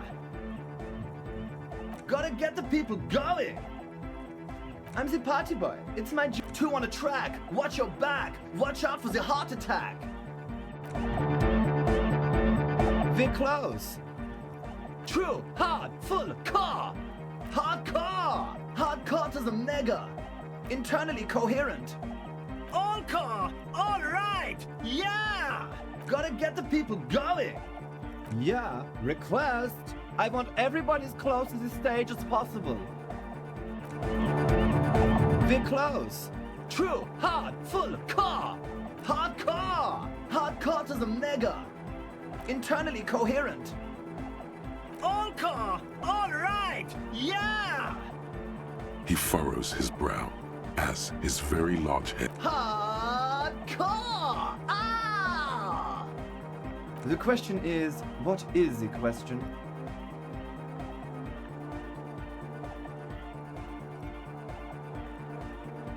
But there was no question.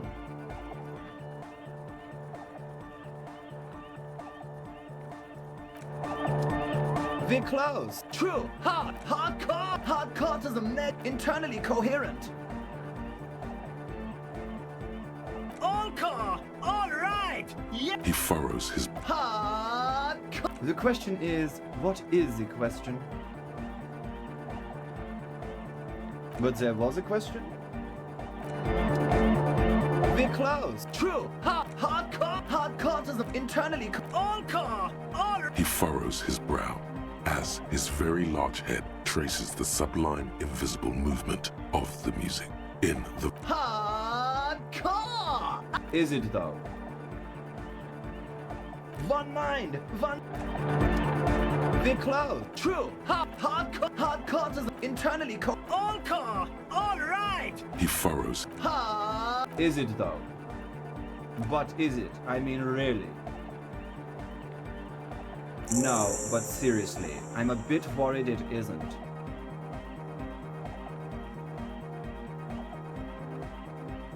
Don't be alarmed. Everything is okay. He isn't actually worried. Everything is still super hardcore. What he probably means is, it could be even more so.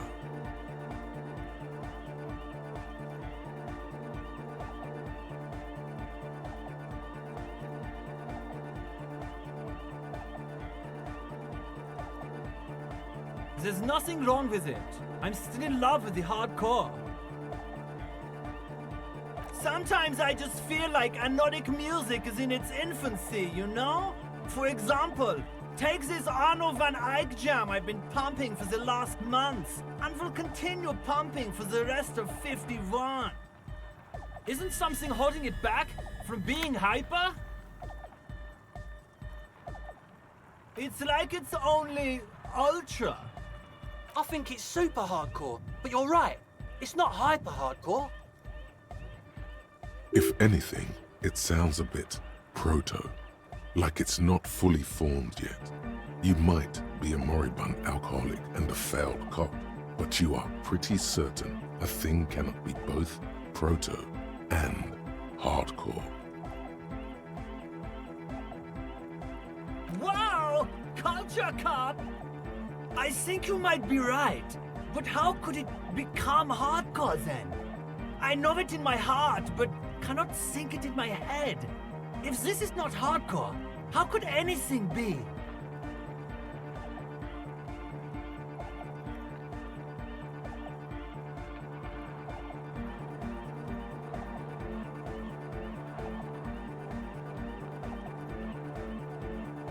No! This is the answer! What? Guys, there's something happening in his head.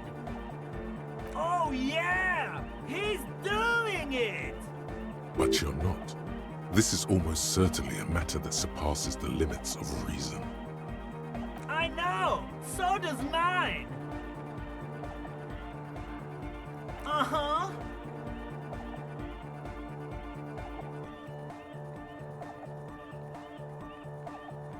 Oh. Yeah!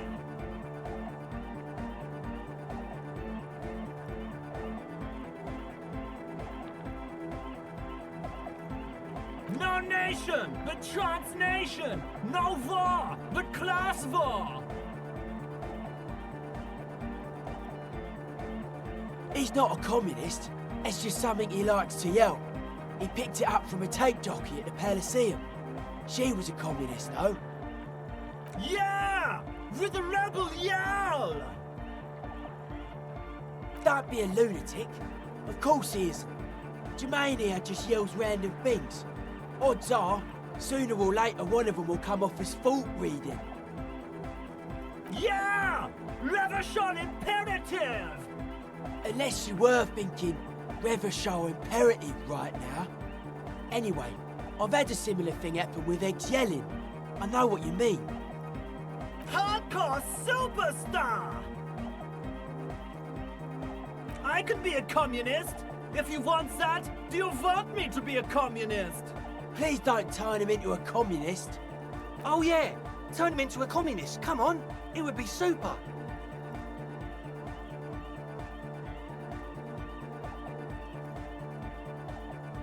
Aye! Communism rules the nation.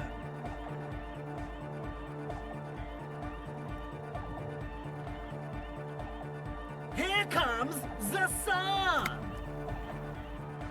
Darkcord Hardcore! Jermaine Egghead! Basically, yes it is. Lungs are for love! Communism forever! All right! Here comes the night!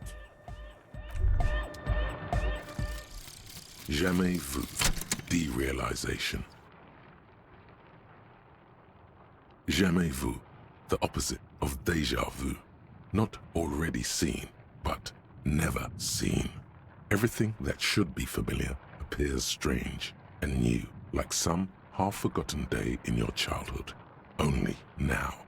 That's the feeling you've been having. And for who knows how long. You should go and ask Joyce Messier about this. What world are we in? This is a fundamental question.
Hello again.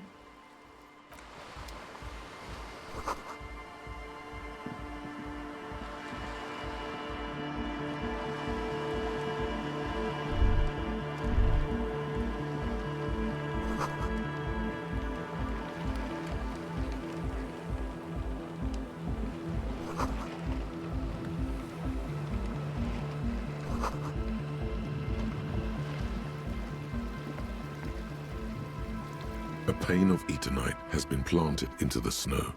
2 poles are holding it up. Barely holding it up. It could fall over any minute. A stronger gust of wind might be enough. It looks like a makeshift bridge. Could be convenient. The pane falls into the icy snow with a soft thunk.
Go. Nice and easy. No way out, little guys. Not out of this jam. There's a cylinder on the ground in which the man is arranging some netting. It looks like some kind of trap. He notices you. Who's there? Oh, the police. Hello, officers. Is that the police? Why are the police here? Don't worry, Gary. I'll handle it. To what do I owe the pleasure? Of course. Thank you for passing along the message. That damn water lock is broken, and we can't go all the way around the 881.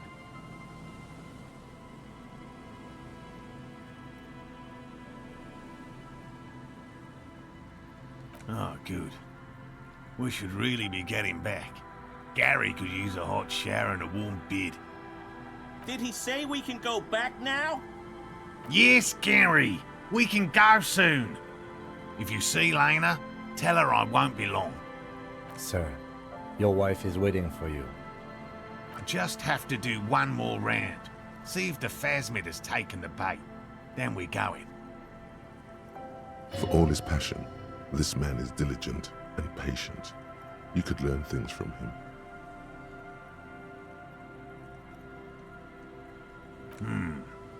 Well, first of all, it's damn difficult to find, which is why we've been knee-deep in the reeds laying traps for it. Good question. Being a phasmid of the order Phantasmodea, a ghost insect, it disguises itself as plant matter.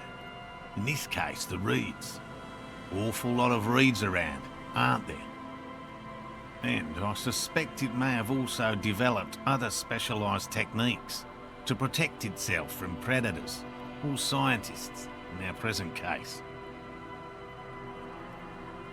It's my hypothesis that it has evolved certain electrochemical defences that allow it to interfere with animal perception, impeding pattern recognition, confusing the visual cortex.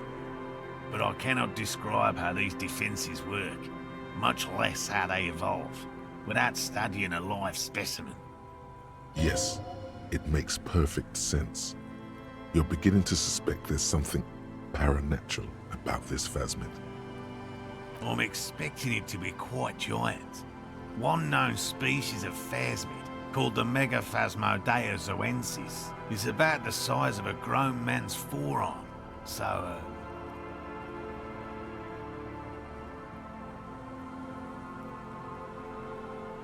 typical rookie assumption. Insects are much more sophisticated creatures than those unversed in zoology give them credit for.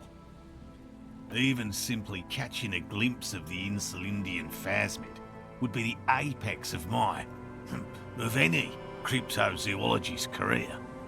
But to study it and its defences, find out how it stayed hidden so long. Very little, I'm sorry to say. No one's ever captured a specimen, so all our information is based on first and third-hand accounts. Not yet. That's what makes it a cryptid. Just out of curiosity, if there's no proof of its existence, how do you know it's real? I know it's real. By which I mean, I've heard enough first-hand accounts to believe quite firmly that the Insulindian phasmid is more than mere superstition. There was a credible sighting here recently. A pair of teenagers described a creature that matched the Insulindian phasmid to an uncanny degree, despite not knowing what it was themselves. It's the first credible sighting in several decades. Admittedly, it's an unusual location for this species, but with all the sewage runoff upstream, it probably doesn't matter much anymore. I have to resist the thought. Such an extraordinary creature is doubtlessly highly resilient. After all, it's generally thought to be capable of parthenogenesis.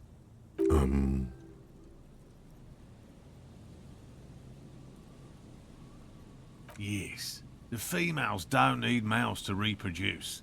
Makes it easier for a species to survive in adverse conditions.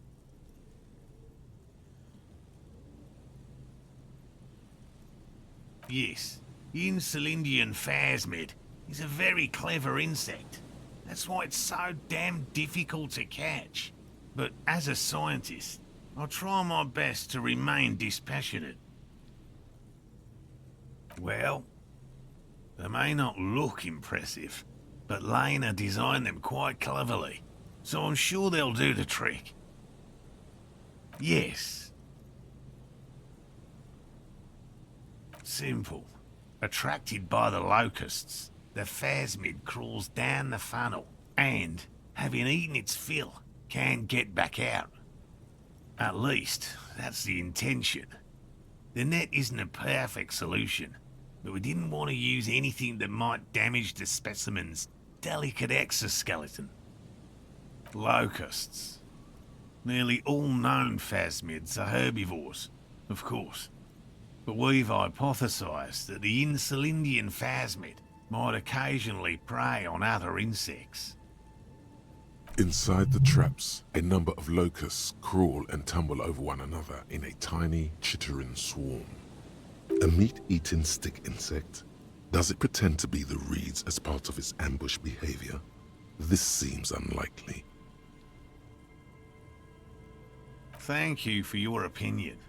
We have also included plant material in the traps to satiate your skepticism. Not a big fan of skepticism, this one. They'll work, I assure you. The predatory hypothesis, using locusts as bait, accounts for the failure of previous efforts by other teams, which use plants. We have given this some thought. The traps do seem to be deftly and thoughtfully constructed. It's clear the cryptozoologist's wife knows what she's doing. Yes. What? And I'm eager to return to her, I assure you. But I can't leave before we finish with these traps. My wife understands that just as well as anyone. Come on, Morale. We've been soaking out here for days. It's time to go back. And leave the traps? Absolutely not. I won't let Lena down. Come on, she wants us back. I'm soaked up to my nuts over here. We'll both catch reed crabs if we don't dry out soon. Of course it's important to her. She's seen it. A verified sighting, on record. One of only 4 this century, and it's hers. She's seen it? Yes. That's how we first came to know one another, in fact. But that's her story to tell, not mine. Needless to say, you must ask her about the mysterious phasmid. Suffice to say, it's long been our dream to find proof of the Insulindian phasmid together. I can't abandon course now.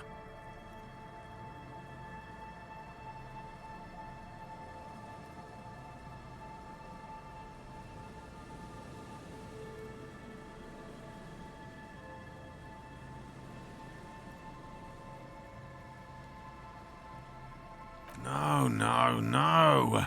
The traps need to be monitored on a regular schedule.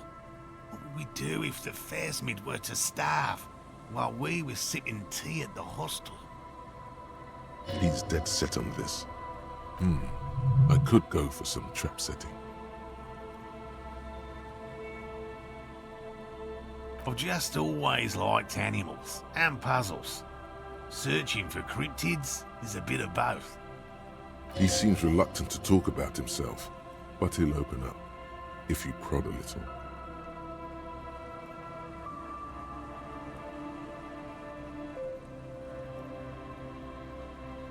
It's not child's play, just because I have to traipse through the mud every so often.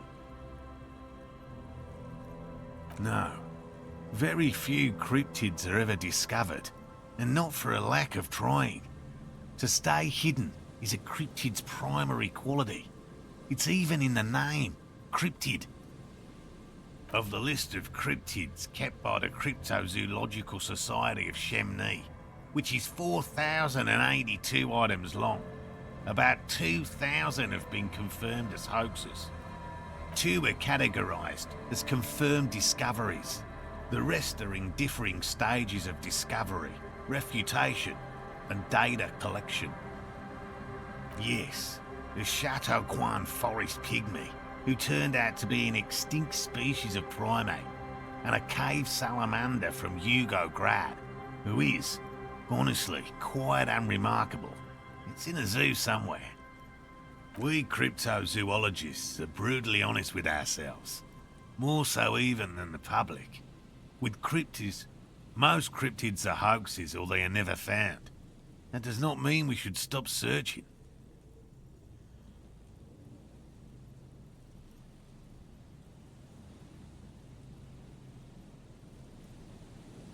Do you know what the success rate in pharmacological research is? 0.00003% of bioreactive agents have reproducibly beneficial effects. Yet science persists in the search for medicine, as we persist in our search for new species. He has clearly done his math on this. There is no surprising him or swaying his opinion. Real. I know you think one is a respectable profession, while the other is superstition. Everyone does.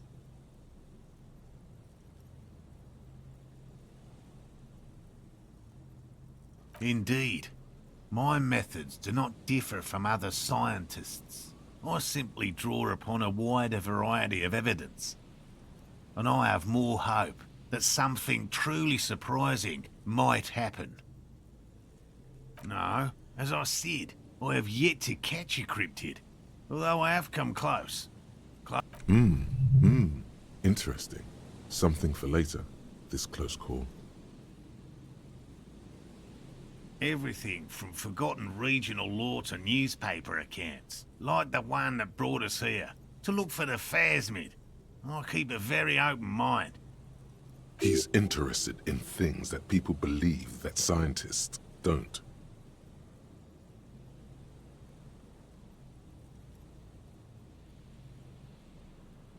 Most establishment scientists only care about reputation and remuneration, not real research, and certainly not the truth. They're a cowardly lot, and both the field and basement archives can be dangerous places. Yes? I didn't expect you to take such an interest in our work here, officer.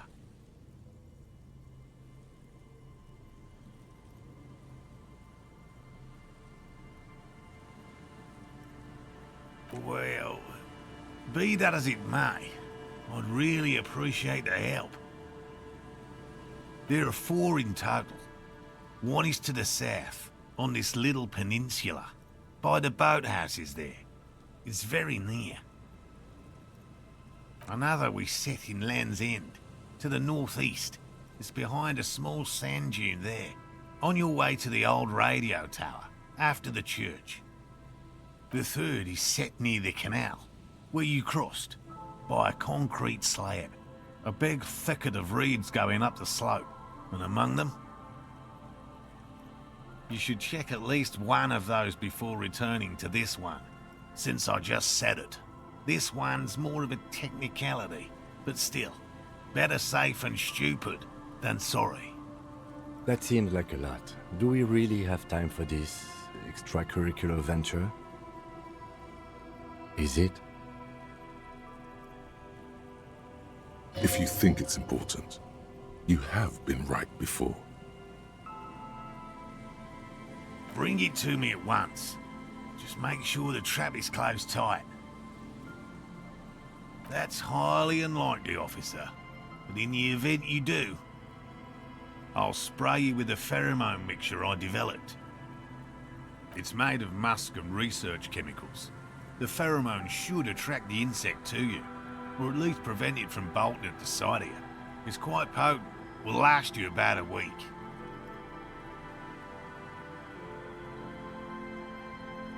Your choice. As I said, the chances of you encountering the Phasmid are next to 0. But you feel you should have it on you. Something bad might happen. Don't mess around. Take the pheromone. It'll make you sexier.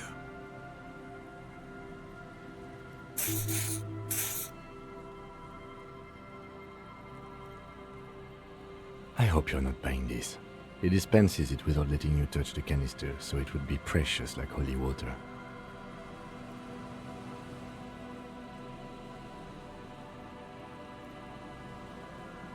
It is precious. A single dose cost me 50 real to develop. Not that I expect you to understand self-financing one's own research. Right, which means you two can pack up and go back to the whirling.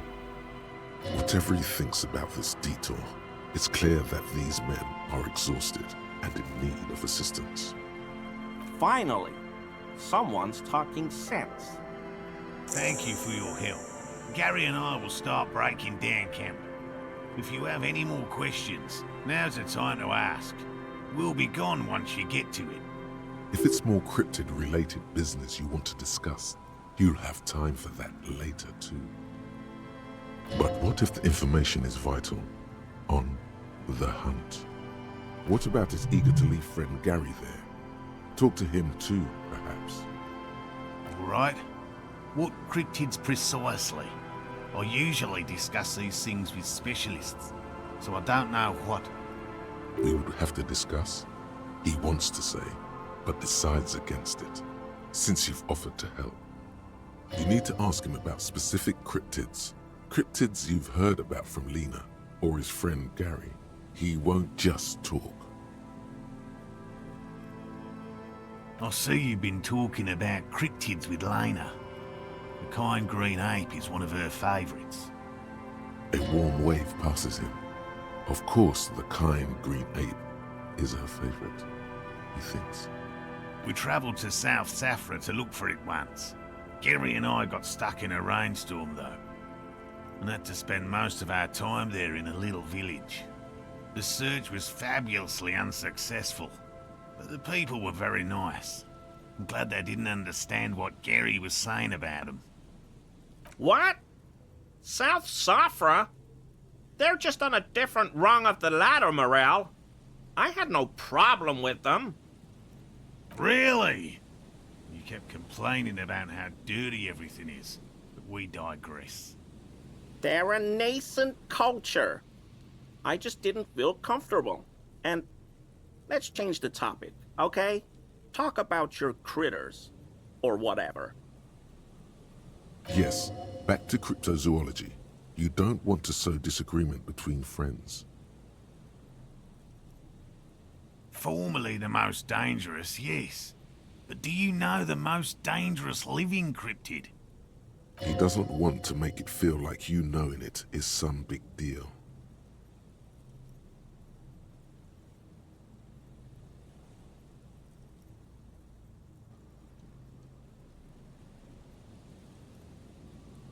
The what? Oh, you're just talking about humans. Well, yes. We are quite dangerous, but we're hardly cryptids. The most dangerous cryptid is a carnivorous ruminant, known colloquially as the dread moose. Yes, the dread moose subsists entirely on flesh. It has even been known to dig up fresh graves in search of sustenance. Human remains have been found deep in the forest, torn apart, then trampled into the mulch by large hooves. Infer from that what you will. Just like an ordinary Arden moose.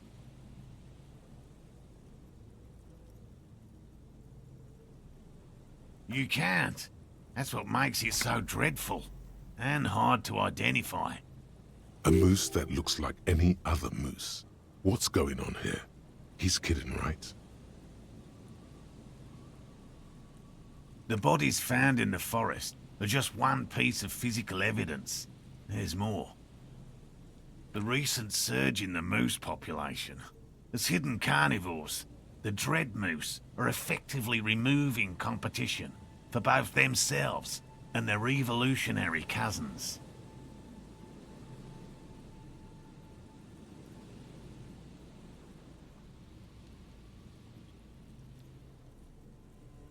Moose are already being hunted for sport. Can you imagine what would happen if they came to be viewed as predators?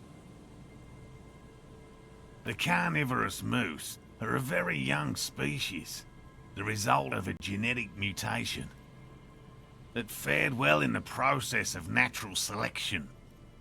It makes sense that such a majestic animal with natural weapons, antlers, would come to rule the forest. The only strange thing is that it took so long. One slaughterhouse at the outskirts of the woods in Vasa reported that its staff kept seeing moose in the distance. The moose would just stare at the building, as though they were waiting for something, its eyes bloodshot and full of cruelty. But that's not all. Some of the slaughterhouse apprentices went hiking by a nearby creek and saw a moose nibbling on an unidentified carcass. This isn't something unique. Various species of deer have been known to scavenge when plant food is scarce.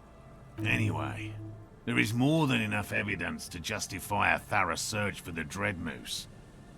Let's close the subject, before it turns into an argument. Here is a man who has had more than his fair share of heated arguments, and would, surprising as it may seem, prefer not to have any more. That's impressive, I guess. But have you seen it with your own eyes? Of course you haven't. I haven't had a chance to travel to Coco Nor. No. And I likely never will. The Samaskil desert region has been embroiled in a small civil war for the last 8 years.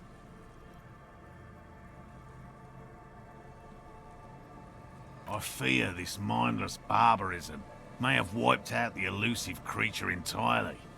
Sightings of towering luminosities have grown rare recently, while they once used to be constant.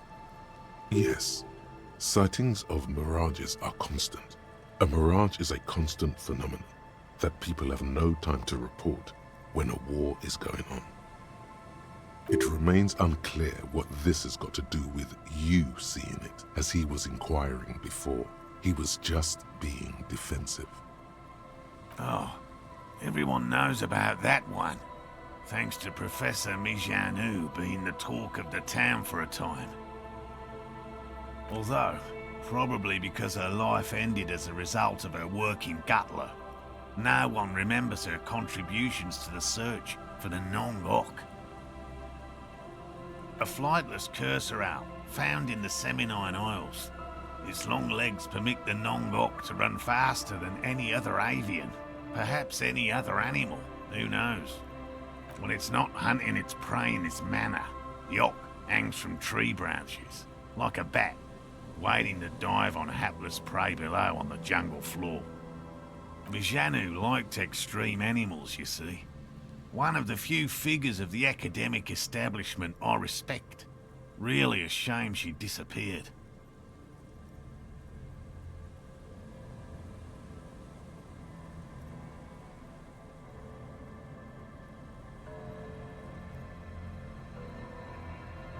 Oh, decades ago. In the 30s. I didn't know her personally, of course. The chasm of academic pretension still stood before us, even though she had unusual courage for someone from the other side. A willow person. It's a long story.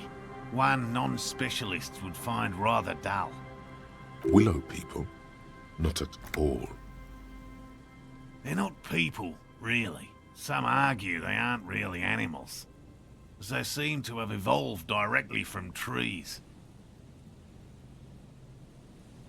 They're very, very thin, almost flat in fact, and can camouflage themselves easily, wrapping themselves around trees and blending in with the tree bark. In that way, they're not too dissimilar from the phasmid we're looking for here.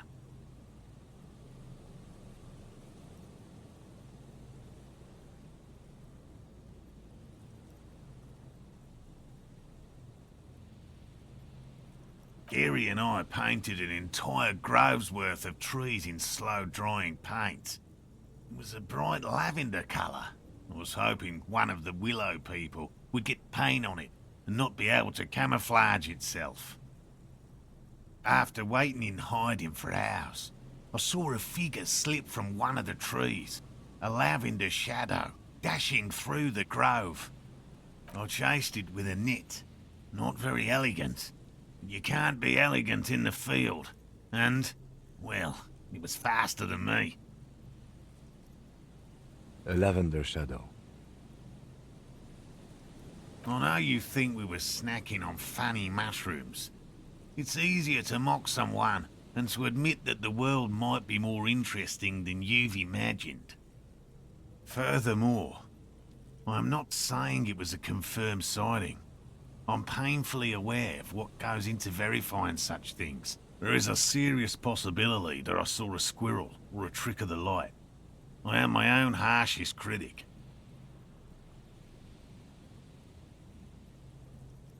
Confirmed. It's 100% verified and meets all the standards of an authentic cryptid sighting. No offense, officer, but I'm not much of a pedagogue. I don't know what I would have done if Lena hadn't persuaded me to go back to field research. You should ask her if you want interesting stories. Me? I'm not a people person, unless you haven't noticed. And I don't make a good lecturer. My strength lies in field work and persistence. By all means.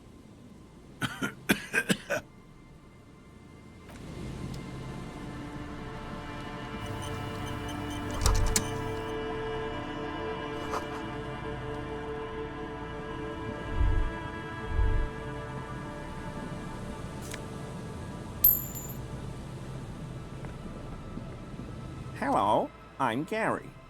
Very generous of you to help us out, officer. Yellow man. I mean, officer. The lieutenant raises his eyebrows slightly and takes out his notebook. Yellow man. Interesting. This is something to ask him about, after a little probing first. I'm just waiting for my friend Morel to finish up with his insect traps so we can return to civilization. I like nature, just not this bloody coast. It's mostly drunks and degenerates that come here.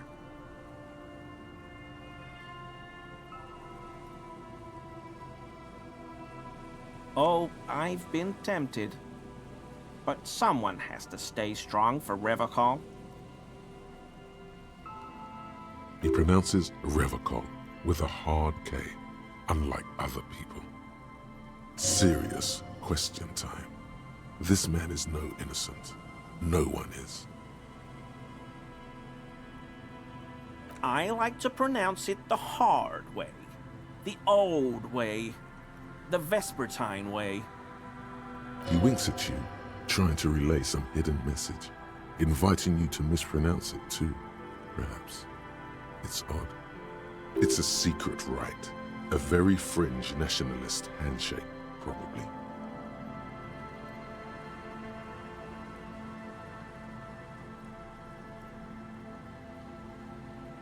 Oh, so that's what the RCM in Martinez is about. Great. Great to hear someone's finally taking care of that. So you do know something about it? No. Nothing. He was some kind of mercenary. But everyone here knows that. I'm just glad to hear you're looking into it. That's all. No. I help Morel with research sometimes, and I've learned some things along the way. But I don't usually go in for picnics like this on my own. There probably is a follow-up to this, but you can't think of any. Doesn't matter. Waste of time anyway. Gotta keep moving. My mug? Why would you think that?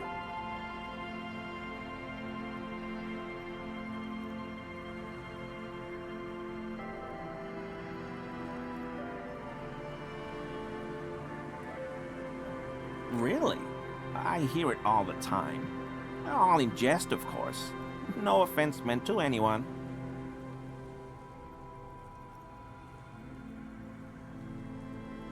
Okay, I admit it. I threw the mug away in the trash container behind the hostel. I know I shouldn't have, and I am very sorry, officer. You're not going to find me, are you?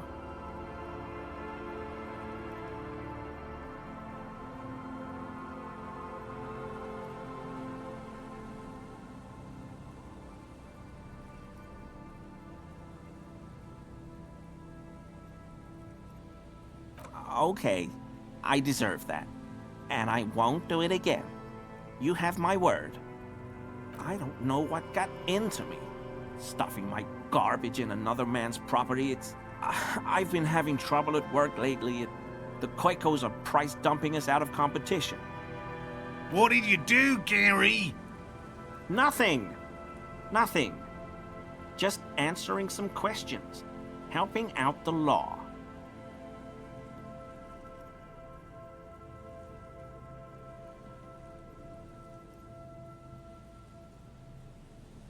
I know a guy who works with the trash collection services, CS Municipal. He gave me a master key for the trash containers of Martinez.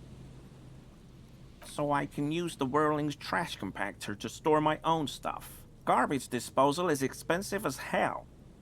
The damn Chimeans run it like a mob. I'm sorry, okay? I thought I could cut costs. I shouldn't have. I shouldn't have disgraced myself. Disgraced? No need for the histrionic, sir. It was, after all, just a trash container. He studies his reaction. Gary doesn't answer. Officer, please. Let me explain. It's not like that. I was only cleaning up.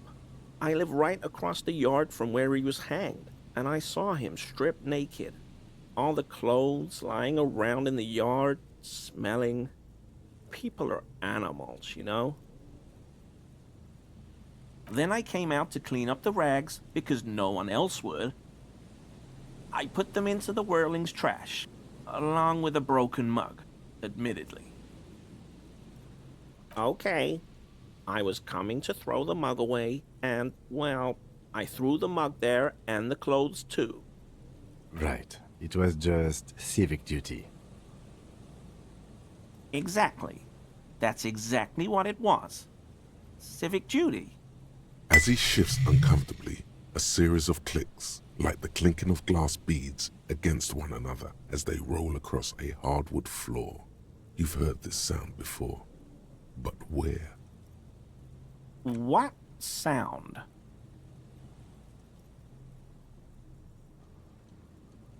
Really? There's lots of weird stuff out here in the reeds, though. Insects, trash, could be the wind shifting some garbage nearby. Armor? No. I mean, yes, of course. I know he was wearing armor, but I don't know anything about it. I hope I could help your investigation, in my small way. Does this mean you were in his apartment, admiring his colonial mug collection? Perhaps it would be interesting to tell him.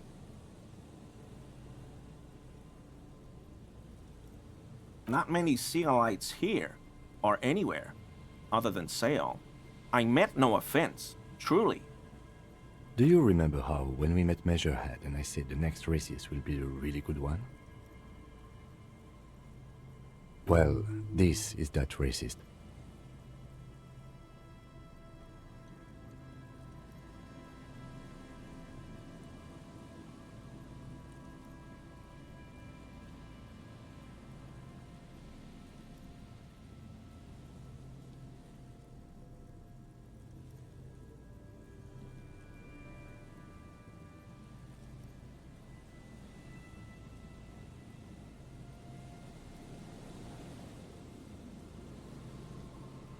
Hey, man, all I meant was there are not many Sealites around here.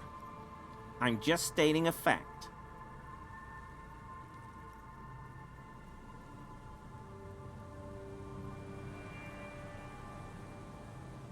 Oh, yes, of course he is. I was just speaking about his connections. Let's change the subject, okay? Sure do, officer. His eyes narrow slightly. He's wondering where this is going.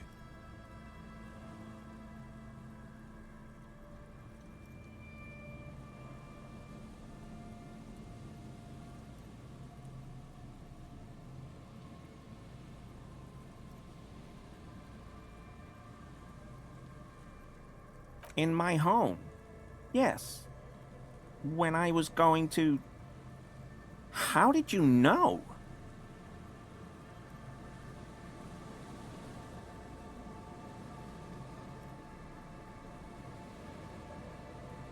Mr. Clare unlocked my apartment?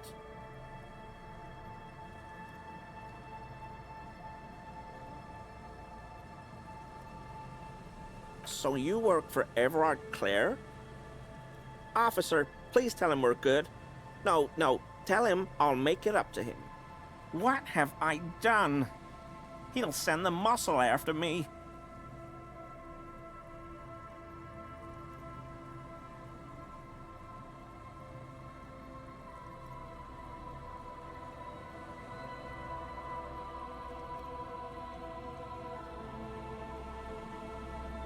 Whatever it is, tell him I'm silent as the grave. I was probably talking too loud in the whirling the other night about some theories. I won't do it again. If there's anything I can do to assist you, or the Union, just ask, okay? I'll try to help if I can. The weather vane has turned. He cannot be unturned. He clearly liked his squirming. He may even have changed his mind about the whole door-opening operation.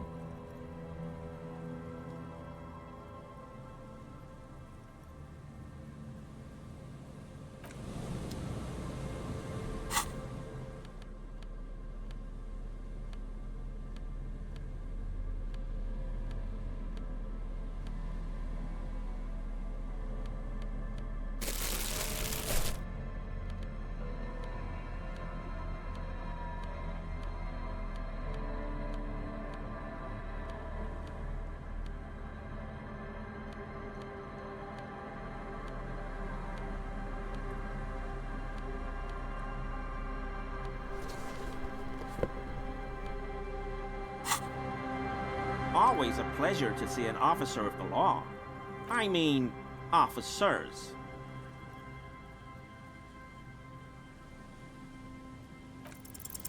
That shirt looks very uncomfortable on him. Look at the buttons, barely keeping that thing together, as if something is ready to rip out from underneath. Yes, like a piece of ceramic armor, for example. One that makes a clicking sound when the plates meet each other, resembling pearls or marbles, stolen from the corpse in the yard near where he lives. I knew you'd figure it out, officer. I'm sorry I didn't tell you at once. I was ashamed of what I did, and I didn't want you to know.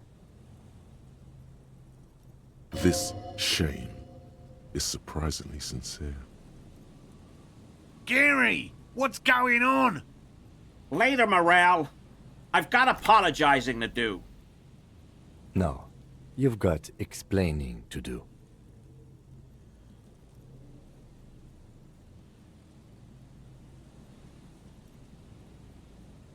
He sighs again, hangs his head, and unbuttons his shirt fully. A cuirass that matches the dead man's boots comes into view. Soon it is in your hands, smelling of his sweat. But so light to hold, like a bag of cotton.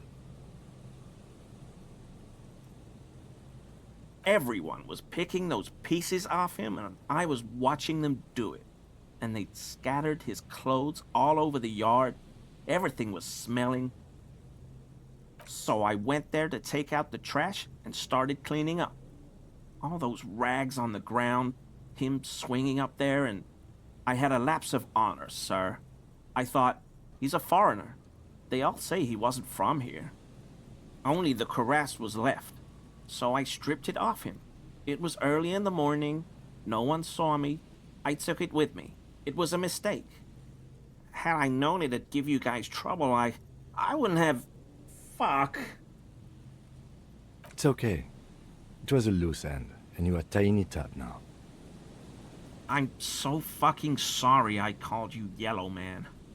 Sealite officers commanded the suzerain's navy. Most of them sided with the king when... It's difficult to say what the lieutenant thinks of this historic apology. His face does not belie emotions. I always thought it was the Union, but I sure as hell won't go around saying that anymore. You have my word. I don't know, and I won't be running my mouth on this subject anymore. Because I was weak. I should have told you the moment I saw you, but... The hell, Gary? You in trouble? I'll explain later. Yes, absolutely. I will never do anything like this again. I won't mess with Mr. Clare either. You have my word.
That patch of reeds over there, it's a great place to hide something. Kind of out of the way, being so close to the water. You don't have a reason to. Yet. Nothing. Just a hunch. The hunch passes, leaving you there, by the old boy bobbing in the water. Time to go.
The mother of humanism stands above you, a precious and complex wax painting on a single pane of glass. A crack runs across the length of her body, her face oval and sad. A jigsaw of broken shards falls into place in front of you, a ghostly reconstruction of the stained glass window. Before it was shattered, there was an older woman beneath the younger one, and a text, a light motif below them both.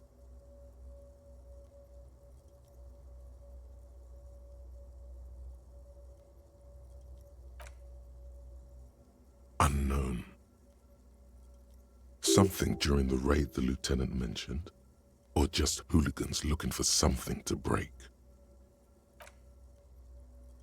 The escutcheon on her throne says, Irene the Navigator. She is depicted as an older woman wearing thick-rimmed eyeglasses, holding a golden rights apfel in one hand and a scepter in the other. This is the queen her innocence day advised. Above, she herself is whole. Small figures of wise men, common men, worshippers walk up the stairs to stand at her feet. Secret servicemen, 30 years, stand in a row guarding her. It must have taken years to produce this work in all its dizzying detail. Below both women, in luminous black letters, Après la vie, mort. Après la mort, la vie de nouveau. And then along the left side, Après le monde, la gré. Après le gré, le monde de nouveau. After life, death. After death, life again. After the world, the pale. After the pale, the world again. This is the great leitmotif of humanism, a summary of the effect of the discovery of this isola, the Insulindian, on human thinking. A tremendous sea change akin to finding life after death.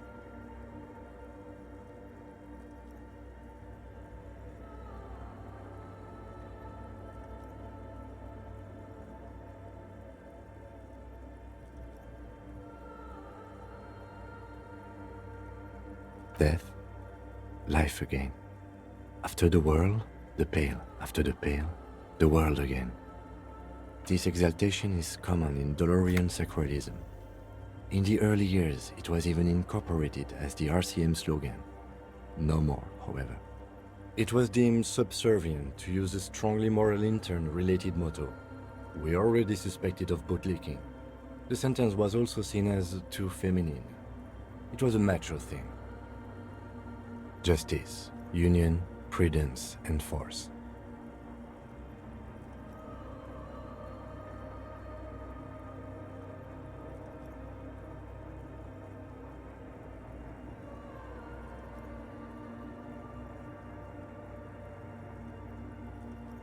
So do I. The mother of humanism towers above you, a wax painting on a cracked pane of glass. Nothing has changed in her expression.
Hi again. So, how are things going?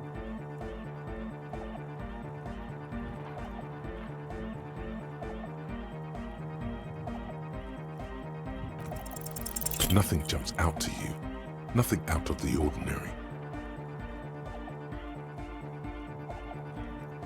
How about you get out and breathe? The air in the tent is too thick for you to think clearly. Goodbye, officer.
An old door, worn by elements, guards the depot. The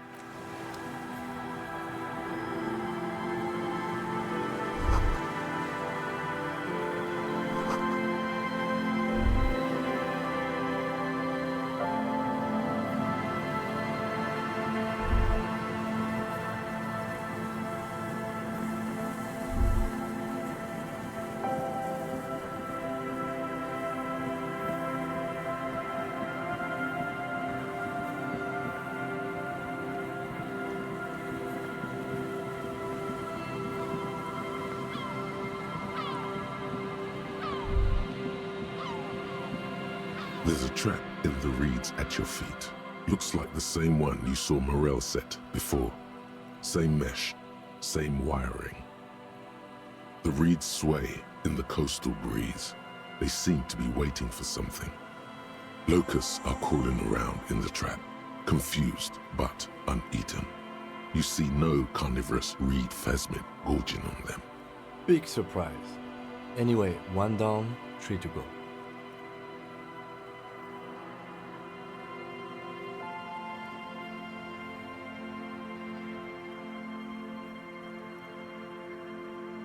I meant no offense, just...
You see, a once bright, a slogan used to... Looks like tomorrow never came.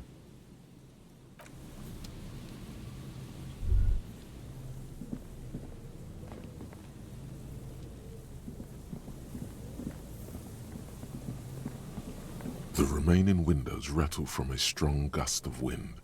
They're covered in a thick layer of grime. They must have been like this for 40 years. Dripping water falls from a high place. All you can see is the shadow of a collapsing staircase. There's rust and corrosion on the bars. They're foaming with it. And a small layer of white salt from the sea. No, I won't even try. You know, I had a partner once. They called him Eyes, because he had to show me things. It's that bad. This partner of his, Eyes, things didn't end well. It saddens him to say his name. Don't even ask. He wouldn't answer. Maybe some other small talk. Well enough, actually. It's odd how that works. I'm no sharpshooter, but I passed my shooting courses 7 out of 10.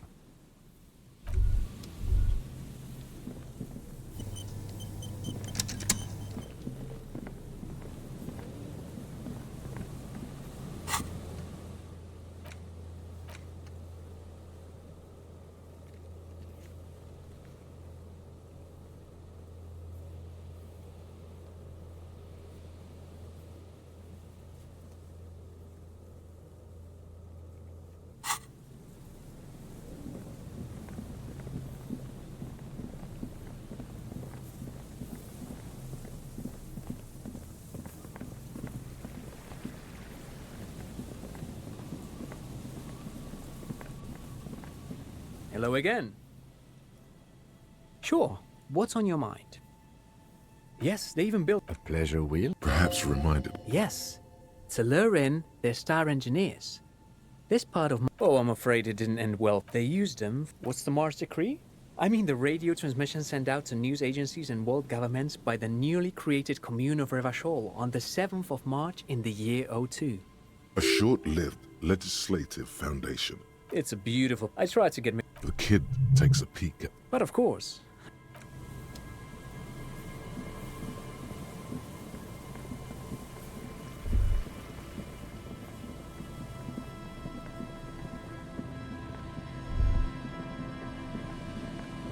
This is the trap Morel. The reeds by the abandoned campsite hiss and shake. This trap is also full of panicked locusts. No sign of any cryptozoological beast inside. Another empty trap.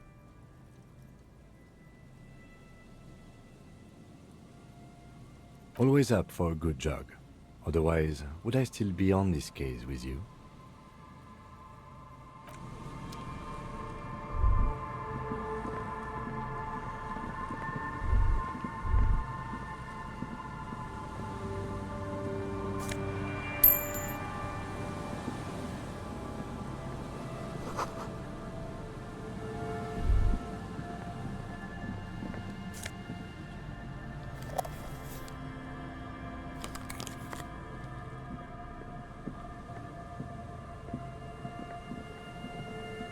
This trap's not too hard to spot, once you know what to look for.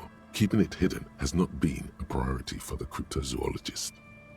Behind you, the ruins of a residential building rise over the reeds, shielding them from the wind. The reeds rustle confidently. Nothing but locusts in this trap as well. Definitely no cryptozoological monstrosity. Empty as all of them. One more of these and we're done.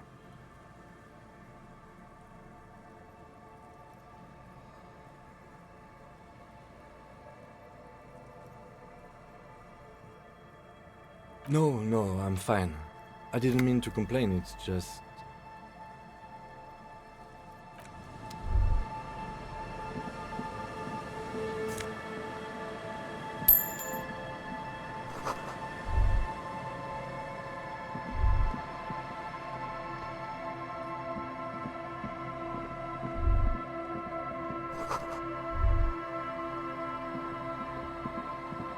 A scattering of bullet holes is spread across the cracked wall, reaching from one corner to the other.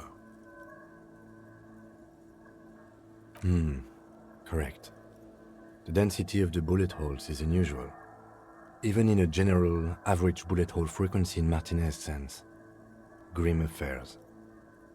Meaning, this is a lot of bullet holes. Looks like fully automatic rifle fire. Something you don't see these days. The manufacturing and sale of automatic rifles was curtailed after the revolution. The destructive power of such tools proved to be too much. We do need to retain some humanity in this world.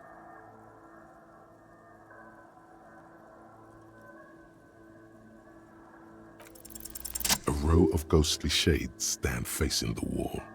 There are many of them, a dozen at least, their heads lowered and eyes blindfolded. It's quiet. No sound. No movement. 10 meters away, other shades are lined up in an orderly manner. Automatic rifles primed. A gust of wind blows by. The coats of the firing squad flap slowly in the breeze. A single person stands on the side. The sun blazes high up in the sky, baking the planks, the sand, your skin. The order was carried out in the afternoon. A long time has passed since the moment of this fusillading. Rain and brine have since washed all the blood away. Not a trace remains. The abundance of bullet holes leads to two options. Either an inordinate amount of executions were performed here, or they did not use a conscience round, where only one soldier has the loaded rifle. Looks like this was a mass execution with everyone fully armed.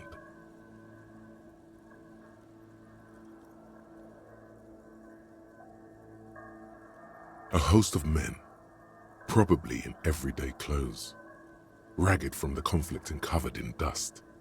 They were not sitting, a common practice for executions in some nations, as demonstrated by the height level of the bullet holes. They stand, facing the wall, It's impossible to discern any details about their personality or background. Ordinary people, familiar, each and every one of them. Comrades, the forsaken, the wretched, who tried to rise against the horrors of the world. 7 men in combat uniforms and dark coats, holding automatic rifles aimed at the people. Soldiers from some side, but from which one? Men of duty, dark duty. Murderers, twisted by orders, young boys forced into killing. The commandant, the one who gives the order, machine gun fire crackling through the air, the lights of the muzzle flashes dancing on his face. I don't know. I don't know who died here, lined up beside that horrible wall. It could have been any of the parties involved in the revolution. Perhaps the ones executed here were the loyalist conservatives, killed by the communists at the start of the Civil War. Or it could have been the communists, put to death during the last stretch of the conflict by the coalition forces. Remember what Trent Heidelstein said about Veld? Another likely scenario. Or maybe... Yeah, it's very unlikely the coalition forces were the ones who died here. They were always the last ones against the wall. To be honest, if a coalition member was anyone in this situation, it was a commandant, the superior giving the orders. A cold sea wind blows away the figures.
It takes you a moment, but finally you spot the last of Morel's traps. This one's partially obscured by the reeds. The reeds bend forlornly toward the sand. Some tufts have been crushed. The broken stalks seem like a rebuke. The sound of the city hums in the east. The trap feels light and silent as you pick it up. Something is different here. No locust. No phasmid either, but still. Well, the bait worked on something. This doesn't mean it was a reed monster, though. Unless you see one in there. I just see an empty trap. The netting is a little untidy, messier than the others. Like someone or something picked up the trap and shook it before dropping it back down on the ground. Perhaps our cryptozoologists have competition in the form of an actual entomologist, or someone else is sabotaging them. I could present more theories, but then I would be taking this on as a case, which I'm not.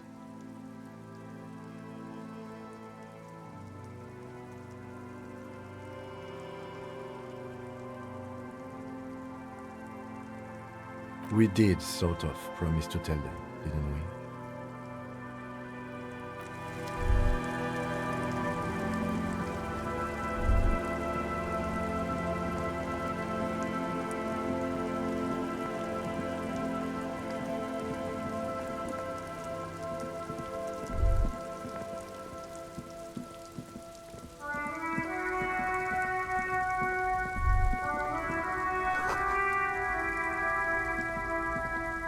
Shine on these sunglasses lasts a lifetime, officer. 100% guaranteed. Abort.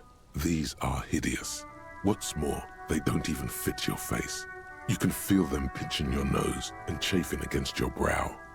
Damn, officer. You look like a mega secret spy. Very secret. They're practically made for you. I'll let you have them for 2 real and 50 cents. No, you are definitely not buying those. Are you sure? But they look so good on you. You should think this through, officer.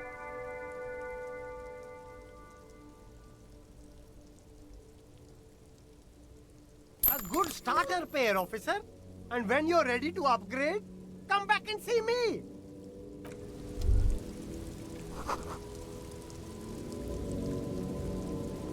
You see 2 lowly, defeated speakers, thralls, slaves basically, perched atop them like conquerors surveying the land. A pair of found, durable wear sneakers, ultra serious. I can see you've a taste for luxury, officer. Can't keep your eyes off those sneakers? A pair of found ultras. The design is impossibly sleek and simple. A futuristic silhouette with a sleek monochrome colorway, a jet black upper and a silver-lined midsole. Those sneakers, mister. Those sneakers are the latest found sneakers. Super air, super fine, super cool. Only 50 real. Only? That's madness. These once respectable speakers have been conquered, reduced to a mere prop by the indomitable found ultras atop them. A small heat emboss on the veneer reads, "Solidarity aid from the People's Republic of Samara." The speakers themselves don't seem to display any magical qualities. No, don't look at the speakers, officer. Look at the sneakers. The sneakers are the stars here. Then look at them again. These are the premium lifestyle sneakers, officer. The best on the market. These ones, a small... No, don't look at the speakers, officer. Look, these, officer? These speakers are Samaran garbage. I'm ashamed to even use them for props. Don't waste your time on them. Samaran trash. That sounds like they're from the Samaran People's Republic, produced under the dictatorship of the proletariat. No way, officer! These aren't for sale. They're bad speakers. Low-fi socialist junk. No, officer. You're a high-class policeman who accepts nothing less than the best. Lucky for you, I've got the best on sale.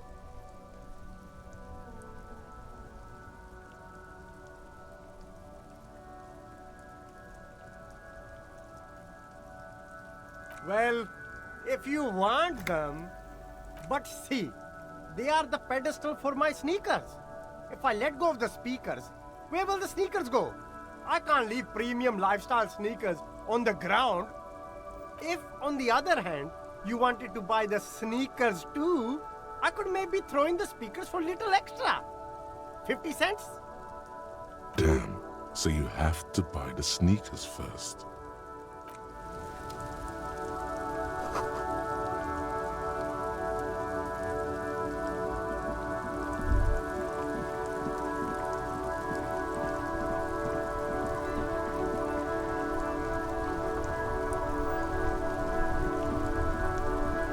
That's one brutal motor carriage.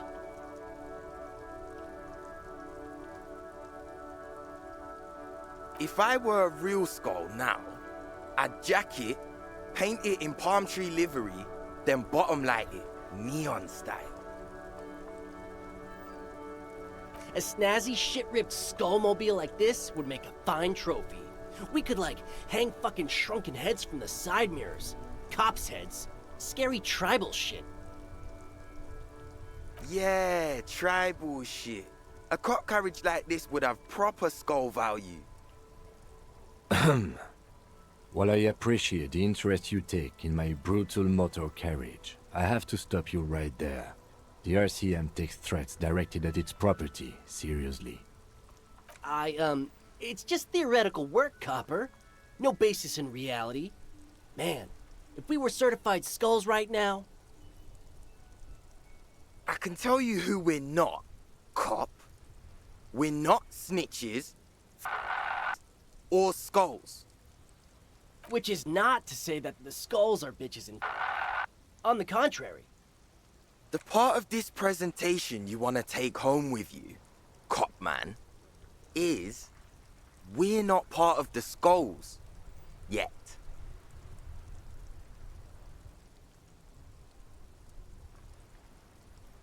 You don't know? What kind of cop are you? The question was rhetorical. The skulls are the most vicious gang of the Besmertne.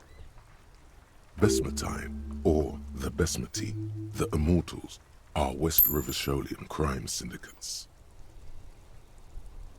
The nastiest bunch of psychos ever. Jacking carriages and getting into high-speed chases. Possessing an infinite amount of fuck-all swagger, infamous for their non-verbal modus operandi. If a skull spots you, he will pull out his dagger and stab you without saying a word. The lieutenant's voice is as calm as usual, a testament to the violence and death he's witnessed through the sight of his firearm. They usually occupy the burnt-out quarter in Jamrock, or you can find them loitering around their brightly painted bottom-lighted vehicles. I can't wait to become a skull. Bottom lights are wretched aggressive. Murder? Yeah, sure. We'll gladly tell you everything we know about it. It was a man. Also, he was hanged. He was hanged from a tree. Yeah, I mean, duh. These punks don't know anything. Let's just move along. Hey, stop right there. How does one know anything? Ah, this sounds like epistemology, a field so occupied by thought that it begins to question thought itself.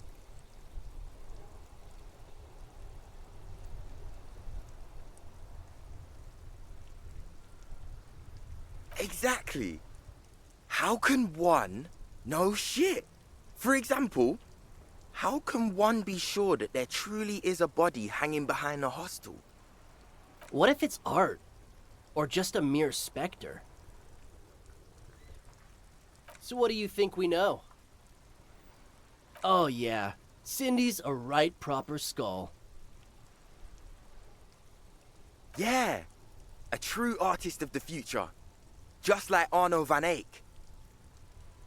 By the way, if you see Cindy, give her our regards. Odd. There isn't a hint of hate in them.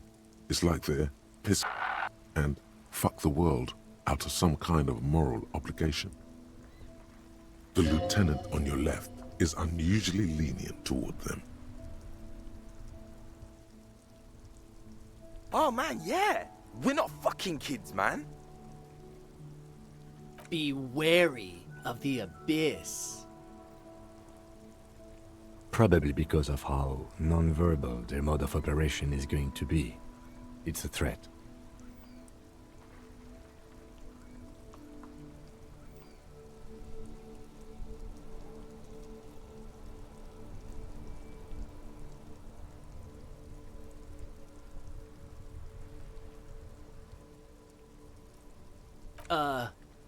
That's right.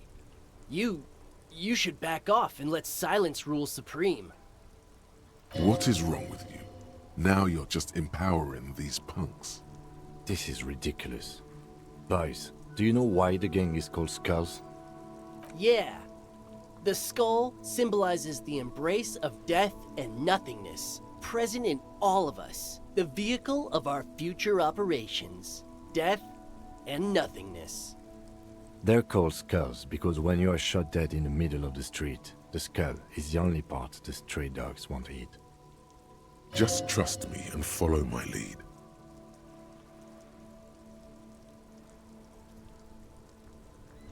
And do what? Walk away knowing that there are two delusional hoodlums interested in joining a criminal group whose main areas of expertise are jacking cars and killing police officers?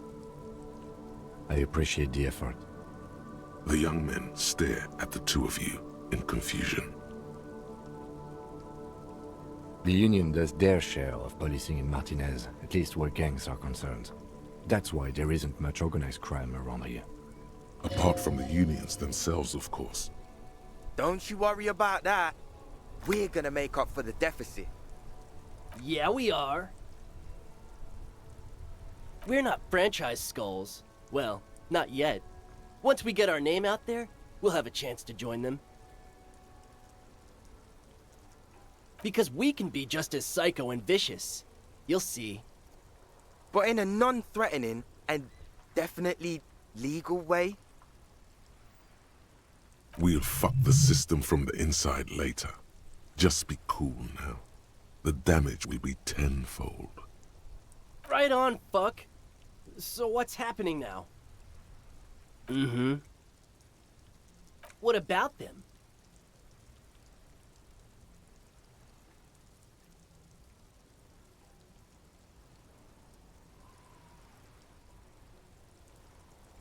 Well, first off, it's a statement and not necessarily something that characterizes me as a person, even though the statement has character. And I do like piss.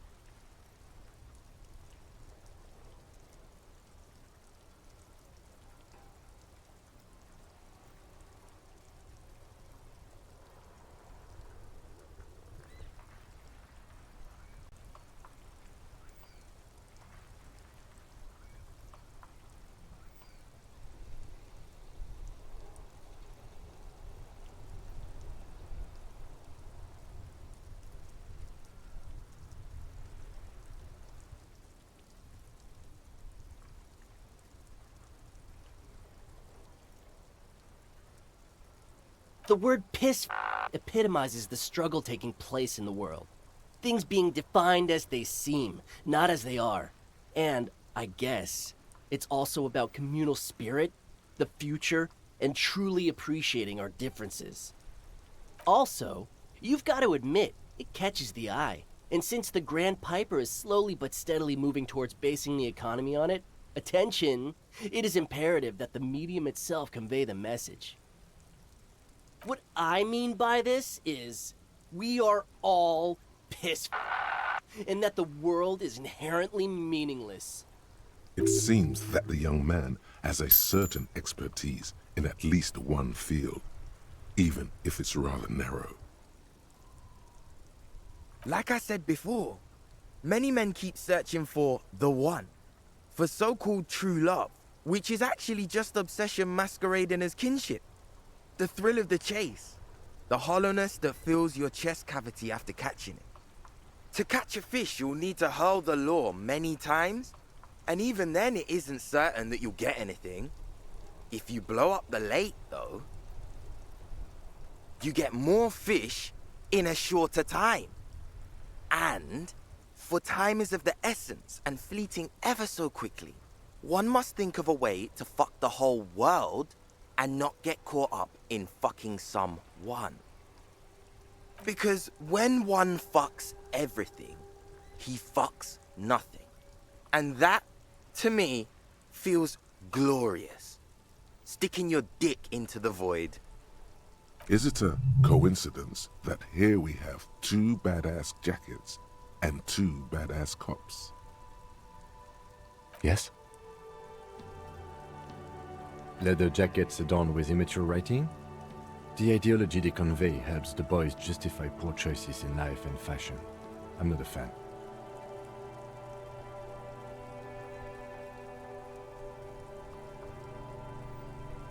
What are you implying? I'm not sure I understand you, detective.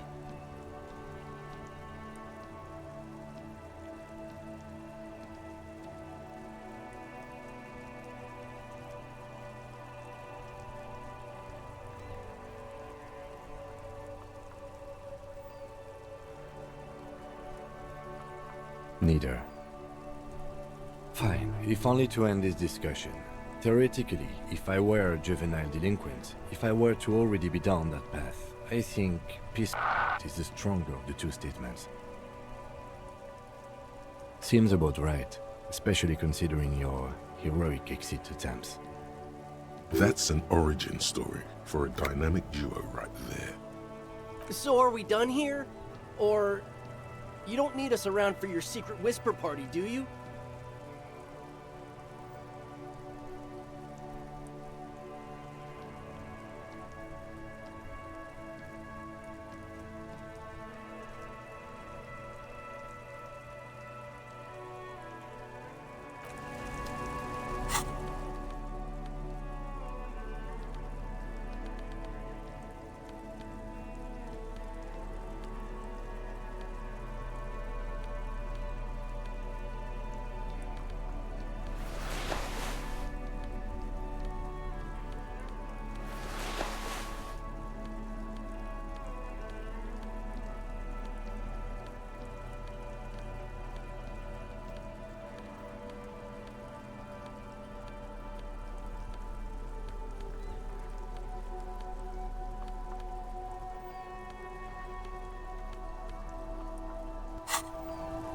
That ride is fucking lightning. Hey, piss. Look who it is. Shrunken cophead material.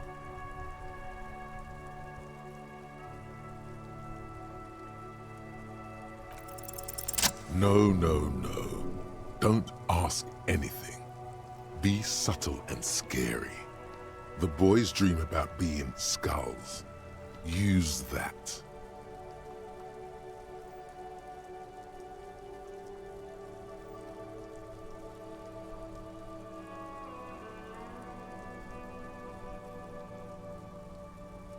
Suggest they're massive skulls. Come on. What? No! Skulls don't have kings. I think. And we're not even in yet. Yeah, man, keep your voice down. Skulls don't take it lightly when folks pretend to be them. We're not even prospects yet. Wow, you boys are ambitious. Only prospects and already planning a coup in the skulls. You're destined to go far. He gets it. Passive-aggressive flattery. Shut the fuck up. Are you trying to get us killed? Now bring it to the jackets and, yes, start shouting.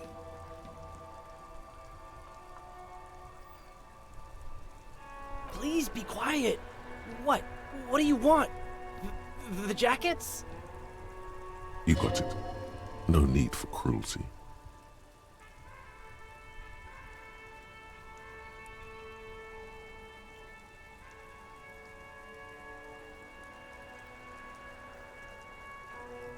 Oh, man. Okay, I get it.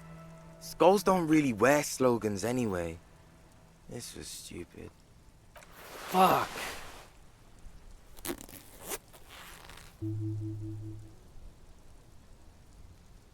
The lieutenant watches the boys take their jackets off with mild amusement.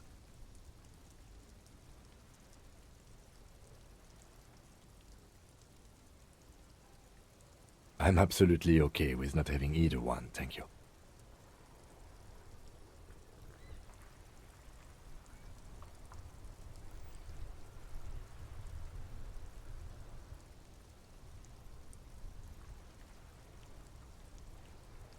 I already am expressing my individuality. I'm not. I don't have a jacket anymore. Good. I wanted you not to express yours. Cold-hearted cop.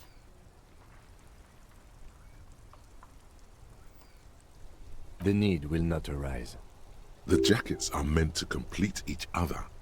If a man was standing alone on a street corner with his written on his back, it'd just be an individual that has taken a liking to urine.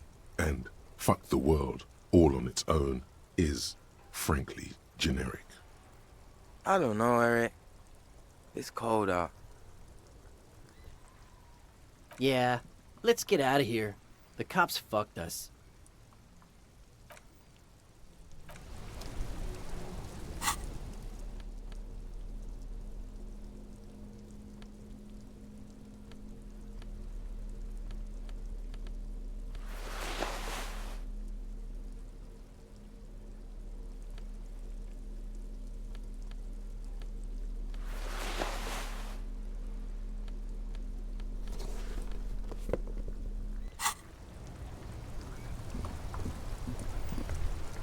Inside, you see a set of steering levers, a radio microphone, a pull-out toolbox, and... This is Precinct 57. How may I assist you? Just a moment, officer. 10-4, come in, officer. Over. 10-4, sir. Roger that, and very glad to hear it. I will make relevant changes to the report.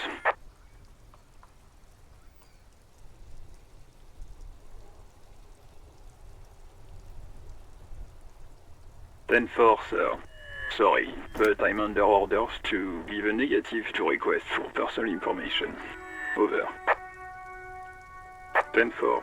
Orders as your orders. Anything else? Over. Roger that. 10-10. Over and out.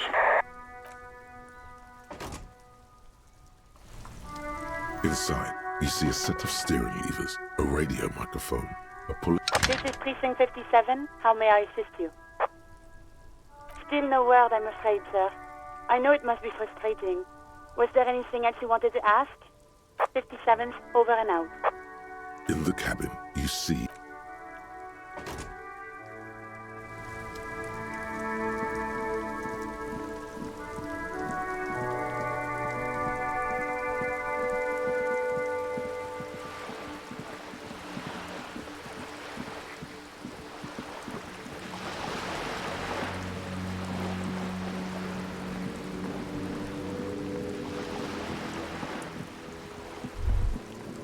There.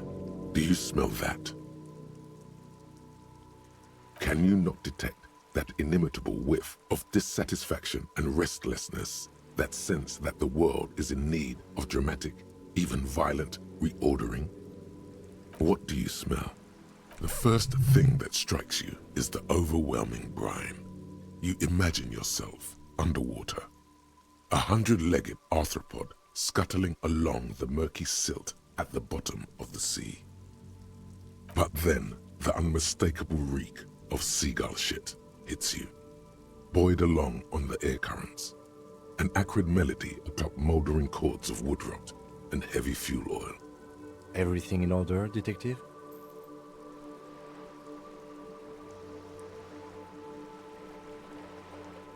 You're developing your... You know what? I just leave you to it. Carry on, detective. The lieutenant lacks your highly developed politico-olfactory cortex. The smell is undeniable, and it's coming from that balcony up there. Certainement, a precocious communist youth, a symbol of a kinder, more hopeful future. Now's your chance to establish contact with your revolutionary brothers and sisters. A chance to establish contact with the future. What a beautiful, terrible thought.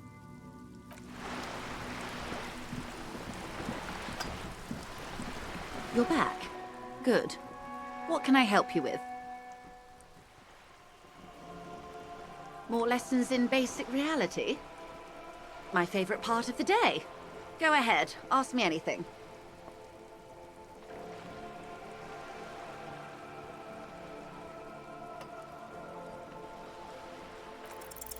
A strange coldness comes over you as you look at the world.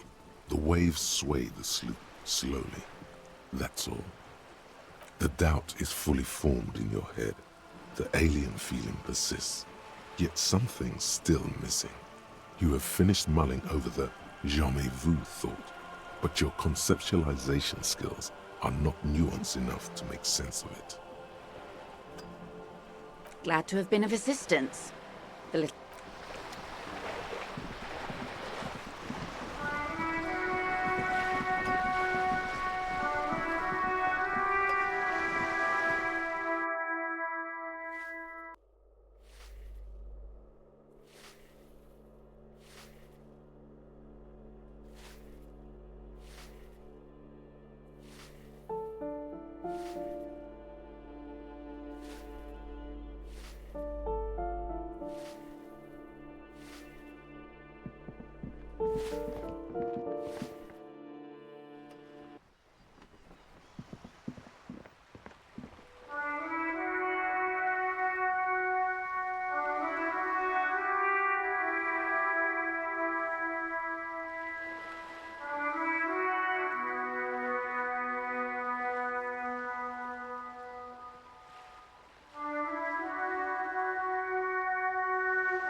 Hello again, officers.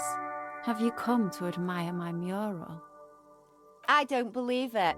I've never known those boys to have manners. The bemusement in her voice doesn't fully mask genuine tenderness.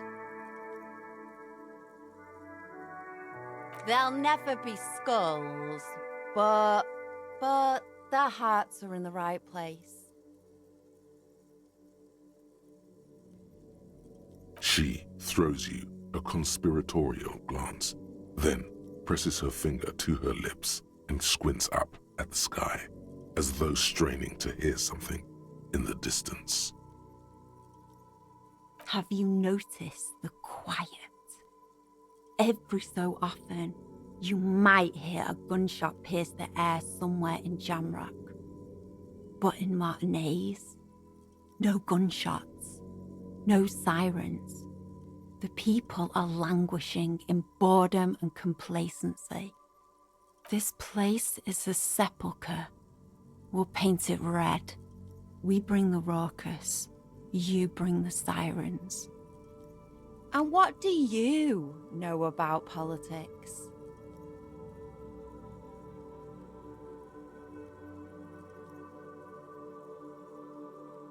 Well, well. Sounds like quite the snout you've got there. Your olfactory department wants you to know that it accepts no responsibility for wherever this line of interrogation leads you. Sure. I know someone who'd love to talk that ideological stuff. You're looking for Steban, a right communist who runs a mega cool and very secret meeting. I might... No. The lieutenant let slip a sigh that seems to suggest this turn was utterly predictable.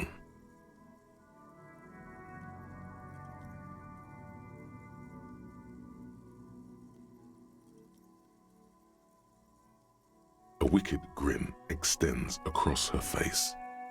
A laughing skull. Death hilarious. This is gonna be bad. Oink for me, piggy. Just once.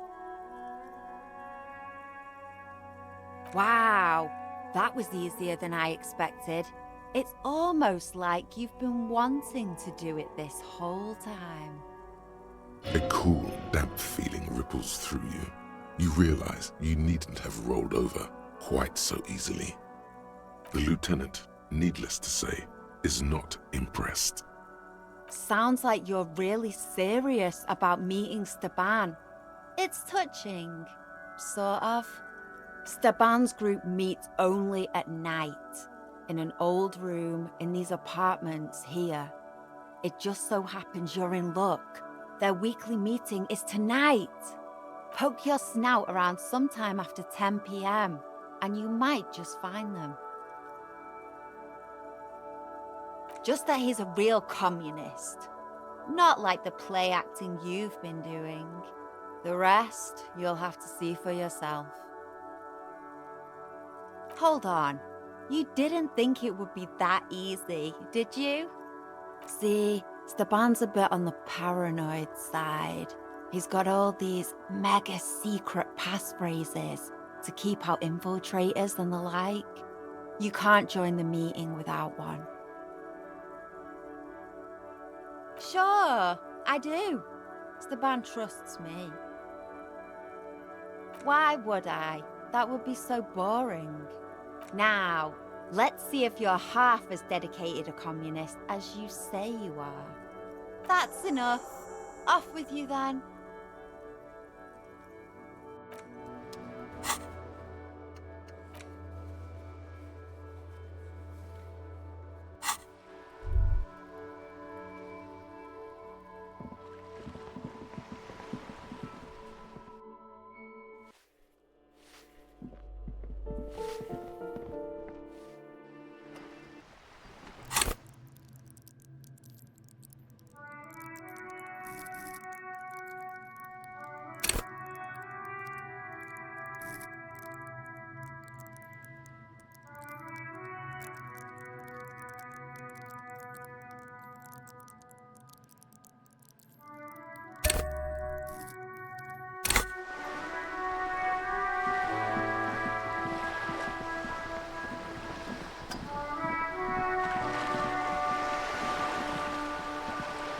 You're back.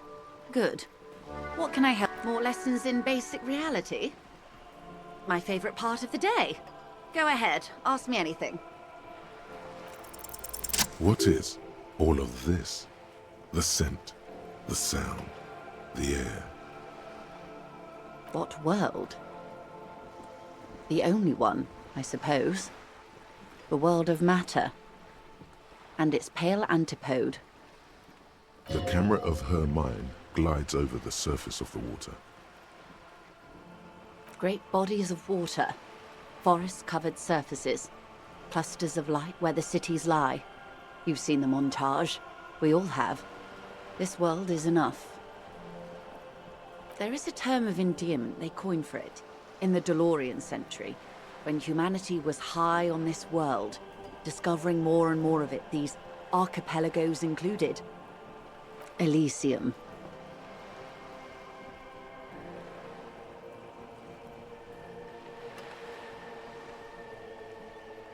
It does. There are those who would call it hell. A term of hatred that originates, like many such things, with the Mesk petro-fascists.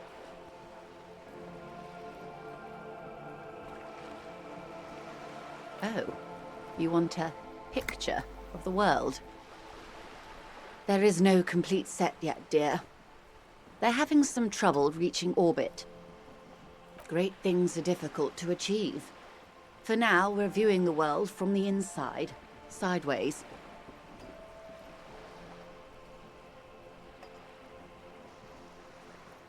That's looking less and less likely, Detective.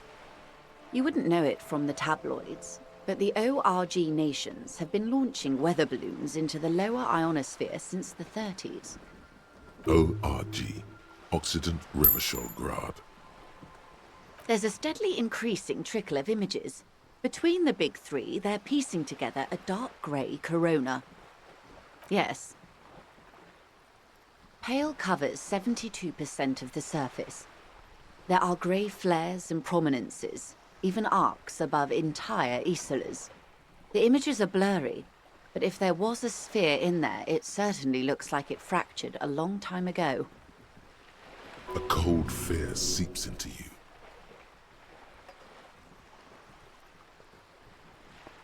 They say there is a rarefied envelope of matter surrounding the darkened disk of our planet.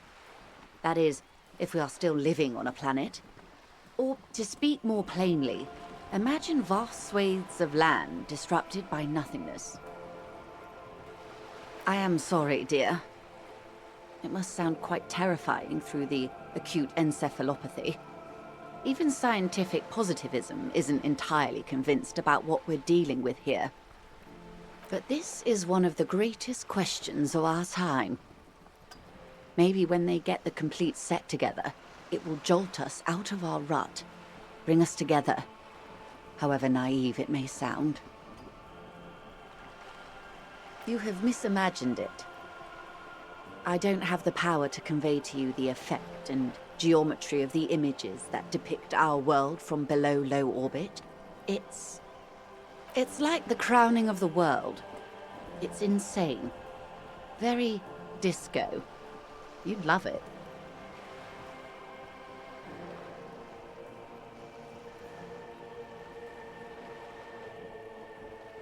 See? Everyone finds something worth holding on to in this world, however wasted its opportunities. Suddenly, you're conscious of yourself standing there, on whatever this all is. Your arms hang down by your sides. The lieutenant observes you both, silently. He adjusts his glasses. The Pale is not, technically speaking, part of reality. Yes. Also, I think we've had enough excitement for today. We do have a case to attend to. His voice is low, but firm. All she can say is, Of course, Lieutenant. Let's try something else.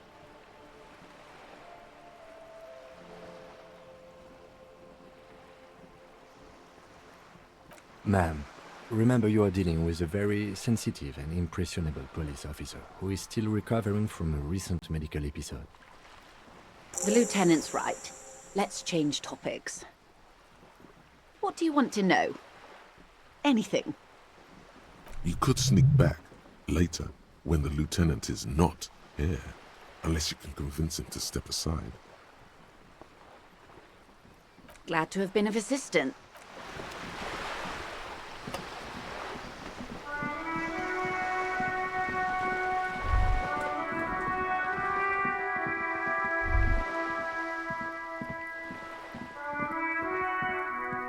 Just an ordinary wall. Nothing to see here.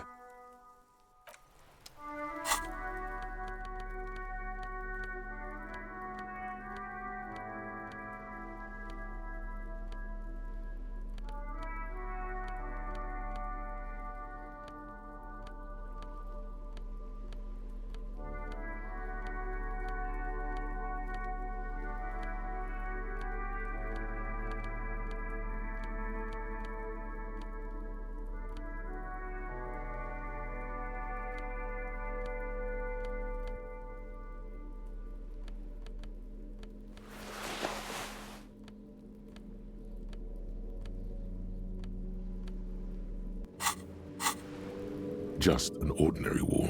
Nothing to see here.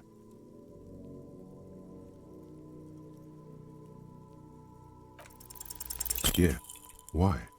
It's a wall. An ordinary wall. Why must we stop to look at this wall every time we pass by? We have business to attend to.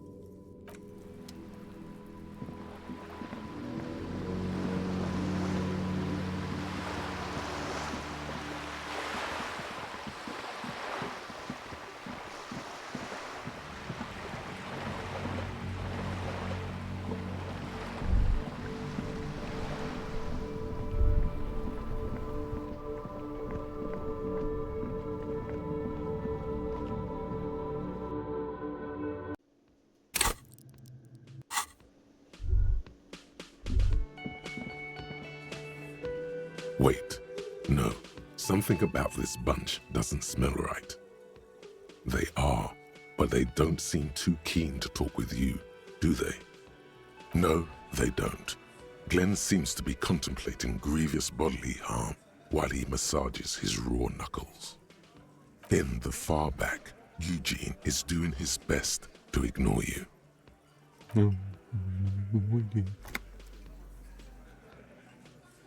And from his perch at the end of the table, Titus Hardy himself stares at you with a cold contempt that makes you want to leave the cafeteria straight away. Besides, you're pretty sure they consider themselves social democrats.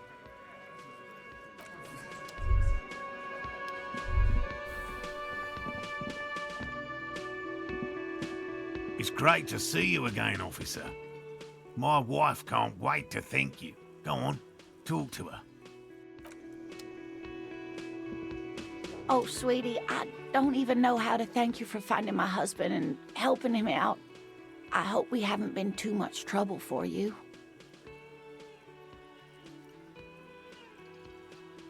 Here, I want to give you a small token of my gratitude. It's a tie, Mexican origin.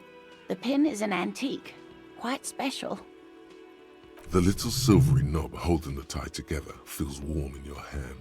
It's in the shape of an avian skull with 8 eyes. You could ask her about this when you get the time. It's probably a cryptid, but the phasmid, of course, is more important. Oh, you don't want to hear about some old woman's ramblings. Ramblings? Nonsense. Your description of the phasmid is the most precise I've ever heard. But darling, I didn't even get the size of it right. Measuring things is important. How did she get the size? You were a child, my dear. Really. It's extraordinary what you were able to describe. Now go on. Tell our friend about it. He's proven his interest in the field. Reflexively, the lieutenant read his familiar notebook. Well, it was summer. I was building a racing track out of sand on the beach near a tall stand of reeds. Quite a tall one. Many times my height, I remember. When, all of a sudden... I'm getting ahead of myself. I was 5.5 in Betancourt in the suburbs. My grandmother had a summer home there. She'd just started forming memories. Real memories. Not the billowy haze of infanthood. The strangest moment of my life. I looked up and one of the reeds moved. Not like a plant, but like a living thing. It stood up and looked at me. Its body unfolded like some antique toy. I've never seen anything like it. I didn't know this can happen, so I reached my arm and touched the thing. It felt just like a stalk of reed, but it moved, swaying, towering above me. After a while, 20 seconds, a minute maybe, it left, went into the reeds. I tried, but I was only a child. There was mud and high water. I couldn't see it anymore. I was just standing there knee-deep in mud, looking around me. Where did you go? Don't go. I ran back home to my grandmother and asked her if reeds could walk, and told her they were looking at me. Of course, she just laughed at me, but I knew what I'd seen. For years, it was a story I told at parties when I wanted to impress boys. That sort of thing. Of course, most people just took it as a strange, amusing anecdote. So did I, honestly. But then I met Morel. We were on a date. Can you imagine? She tells me a story, and it's the most detailed report of the Insulindian phasmid I've ever heard. The sounds. She told me it hissed. It did, yes. Like reeds in a gust of wind. The way it moved, the colour. How some of its limbs were white, like marble. It matched perfectly with what I know from other accounts. It was amazing. If it weren't for Lena, I might have given up hope years ago. It's no exaggeration to say that she restored my faith in my profession. Our first, yes. Not all of them. There is some white coloration reported, along with beige, where the camouflage ends. It's hard to say how big things are when you're quite small yourself. To me, it seemed to be taller than I was then, but that's probably not the case. What if it is the case? I thought it was a wonderful story, ma'am. But I don't believe it. A child left unattended on a warm day. Children make up stories and then end up believing them.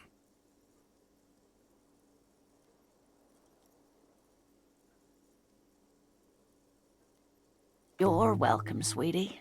I do appreciate the chance to relive it whenever I get one. It was just such an impossibly sunshiny day. So warm. And she could get up and walk right into the reeds on her own, into the mud, anywhere. You know...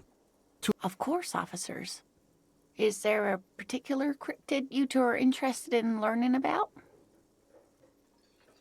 No. It's the cryptid. Oh, yes.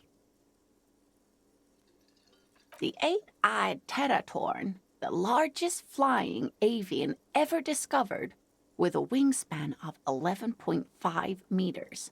It was thought to have gone extinct 3,500 years ago. Some even doubted the fossils were real. A mutation, they said. Until...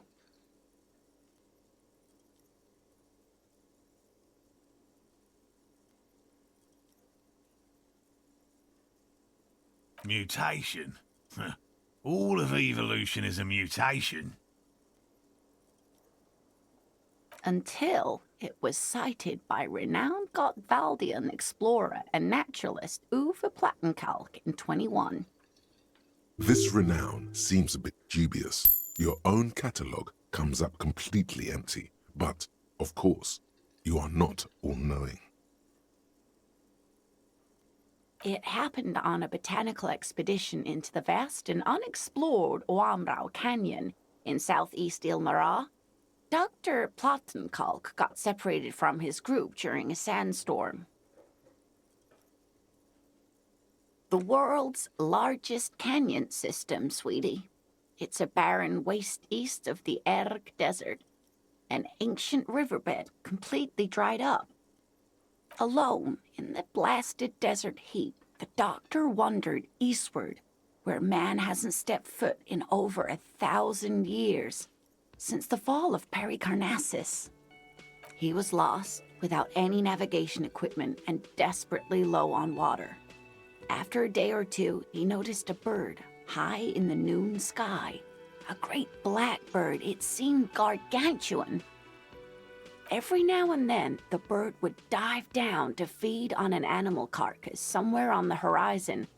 But by the time Uwe got there, the Teratorn had taken off already, and the carcass was picked clean. This happened many times.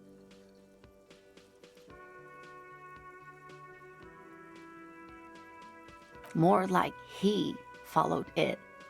A bird that big has many liters of blood in it, and he was dying of thirst. For many days, Dr. Plottenkalk followed the Teratorn until they reached a great canyon wall, where the bird finally landed to rest. The professor climbed up there with a rock in his hand. He found the bird sleeping with his head tucked under its wing, a great black pile of feathers on the perch. So he approached, slowly squeezing the rock in his fist. Watch out. Then the Teratorn suddenly looked at him. He could see it had 8 eyes, 4 on either side of its skull, like a spider. And the man couldn't move. He was paralyzed, frozen into place with the rock in his hand. Whatever he did, he could not get closer to the bird. The bird was controlling his mind. It kept him from approaching. He could step back, but every time he stepped forward, paralysis. Uva spent 3 days trying until the bird flew away. The 8-eyed Teratorn was indifferent to him, as long as he didn't get closer than 2 steps. It even let him feed on some carcasses up there, and the 2 unfertilized eggs it left behind.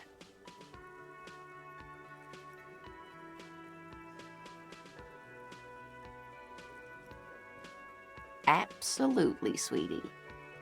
Cryptozoologists have been tracing it ever since, but Wamrao is vast, mysterious, and holds many secrets.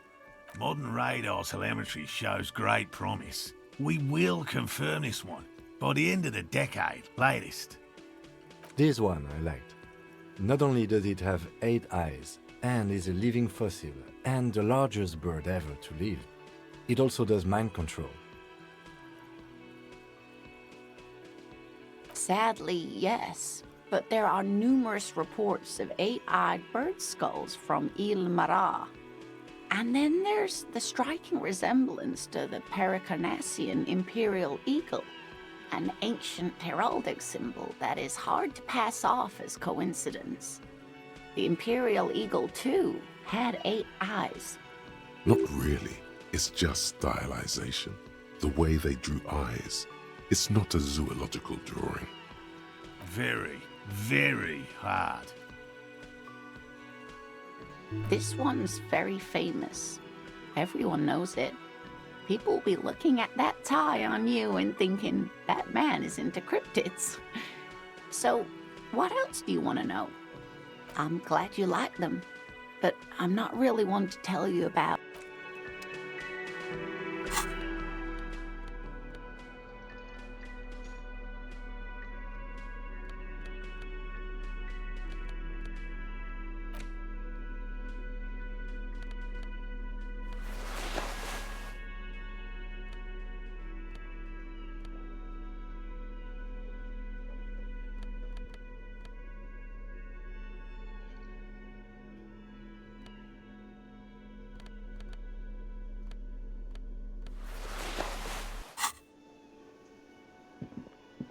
Ha ha! Nothing like the gratitude of a good woman. Now then, what can I do for you? He tries to play it cool, remain professorial, but inside, this man is itching for some news on those traps. Good. Okay. And?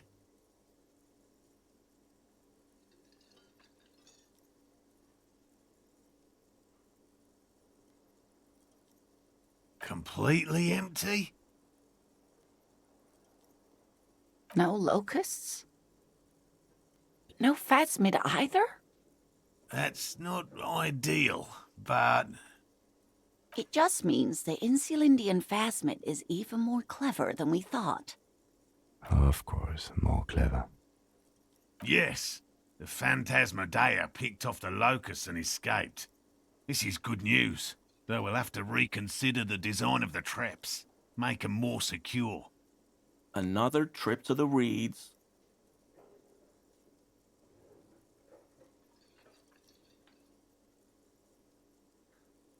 Why don't you try convincing Morel his hypothesis is invalid?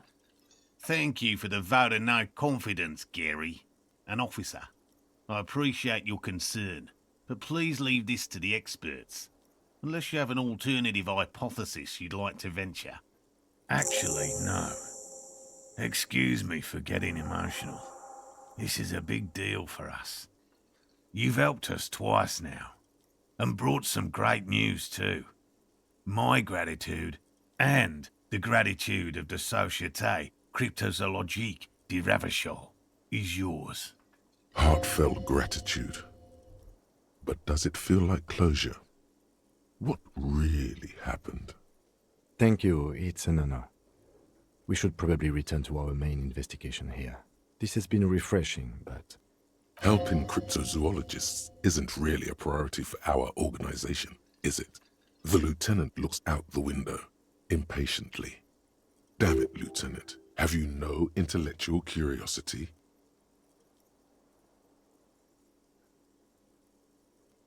Hell no. I had no idea. And I'm still cross with him, to be honest. It's not like him. He's got his quirks, but dishonesty, disloyalty are not one of them. Thanks.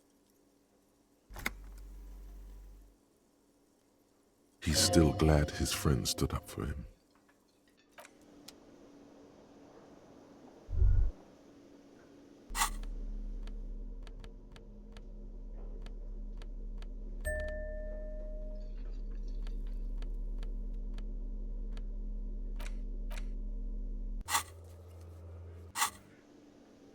Hello. Lena and I were just discussing the design of the new trap. Consider the way the empty trap was disturbed, as though shaken. Most likely the hands of a young person, hands small enough to fit inside the trap, too. You should ask the red-headed boy, Kuno. A little hooligan. But what would a child want with bugs? Oh, my dear Morel. You've been an old man for too long. Kids love to torment insects almost as much as they love to torment old folks. Delinquents, my favorite. Oh, you've been such a dear to us. Please, let us know whatever you turn up. I have a feeling we're getting so close. Well, I see you've got all the help you need. I'll see you tonight at my place. Let's play suzerainty, but no more field trips for me. After this is your last chance to talk to Gary. Really, Gary? We're getting somewhere here. I'd love to play suzerainty, but... Lena, I'm sorry, but you're not getting anywhere. It was some kids. I know the little mutants around here. Leave anything out in the open and they'll steal it, even if it's bugs. Morel, it's been fun, really, but I need a bath and I have deliveries to handle. When this tea is done, I gotta run. No need to apologise, Geary. You'd be more than helpful. We'll have to take a rain check on that game of suzerainty today, though. We're gonna follow this through. The first man to break formation is always a blow to leadership. This is bigger than he lets on.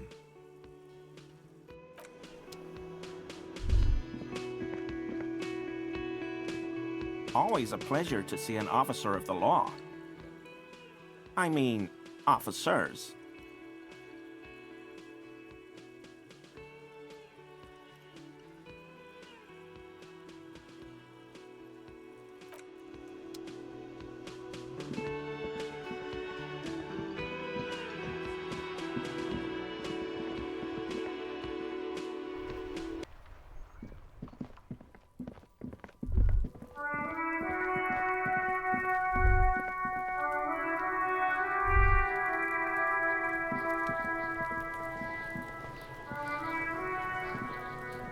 You missed a good show before.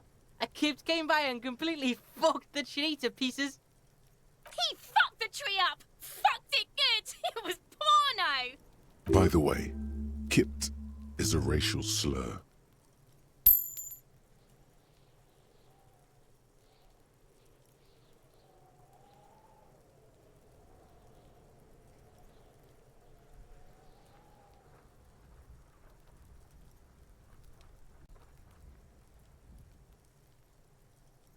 Can't tell Kuno what words to use. Fucking kipped.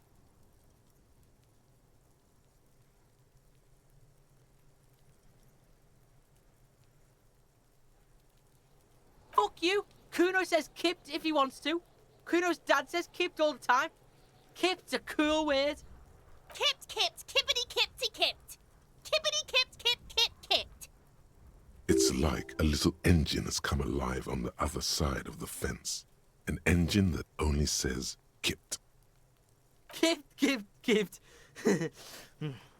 All right, shut it down, see. The cunt has business to do. No, Kuno doesn't give a fuck about bugs. Oh my god, I told you that shit is lame. Shut up, see. Now they're gonna take you to lame prison. She sounds like she's about to cry, out of disappointment at Kuno's newfound lameness. Deny everything, Kuno. You need to lawyer up. Kuno's not gonna say anything without his lawyer present. There's definitely something going on here. Remember his pig's head shack? You should check it out. Kuno doesn't fucking care.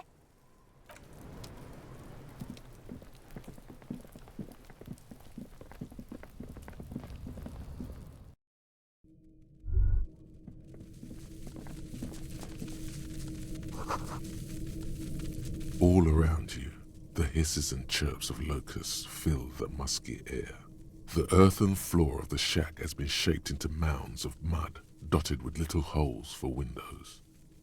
Like skyscrapers, spires of dirt and sand rising. Accommodations for their insectoid inhabitants. Well, detective, it appears you've solved the case of the locusts. For the missing locust case, which is a sub-case of the imaginary insect case. So at least that's going well. Yes, I feel we are nearing a real breakthrough.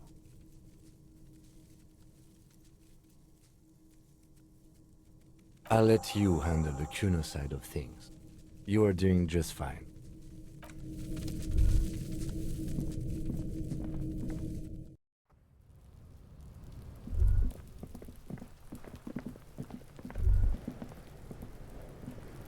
Fuck does Kuno care? Yeah. Kuno took the bugs, so what? So it wasn't the phasmid. A wave of disappointment washes over you.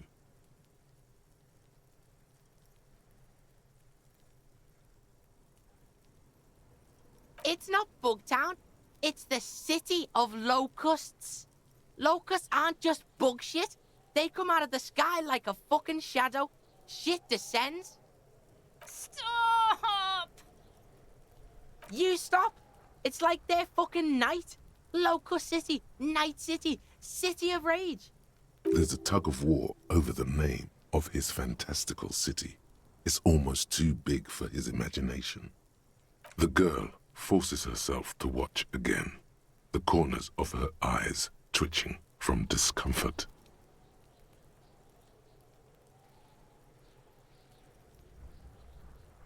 Kuno, the pig wants to help you. Oh, that's how lame it is.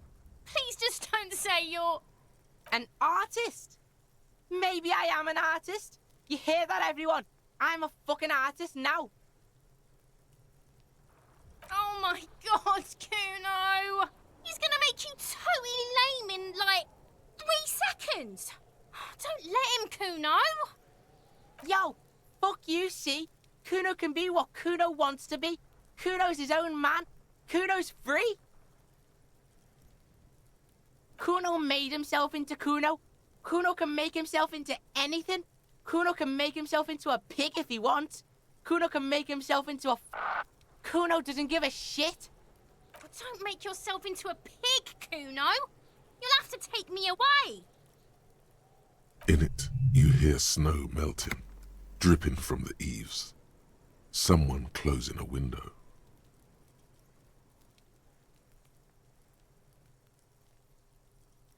Without a word, she disappears entirely behind the fence. For once, the boy is lost for words. He turns completely red now, with splotches of white beginning to appear across his face. Use this momentary confusion to take control of the situation.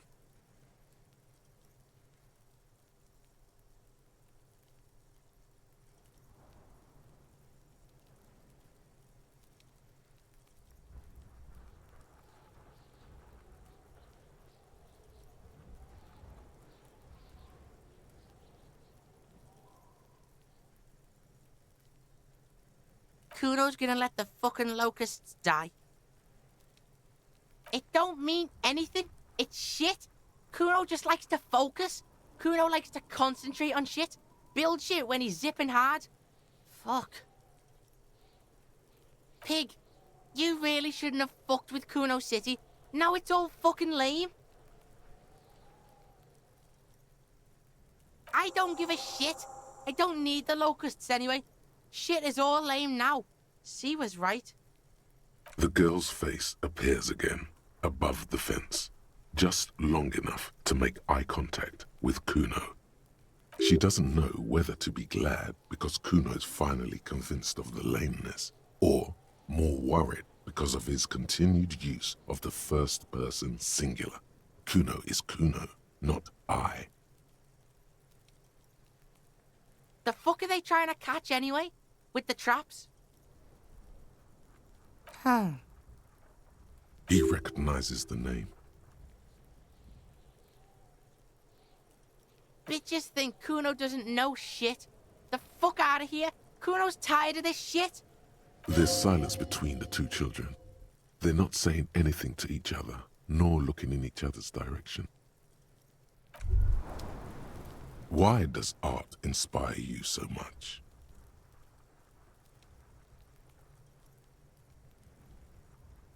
Excellent question.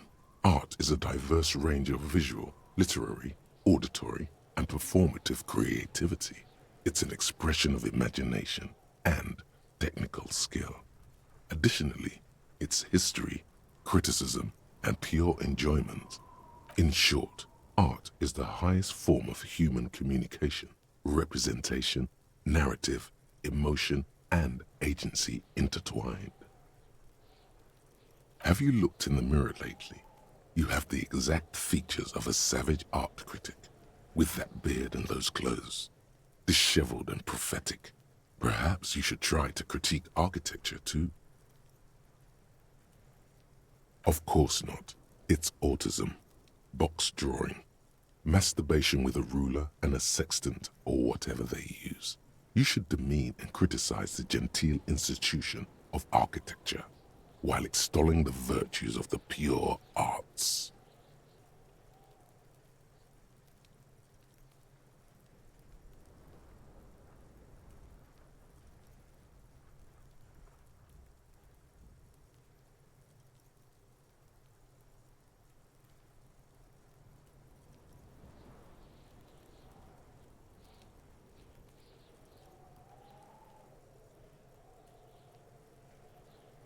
Yes, you seek substance.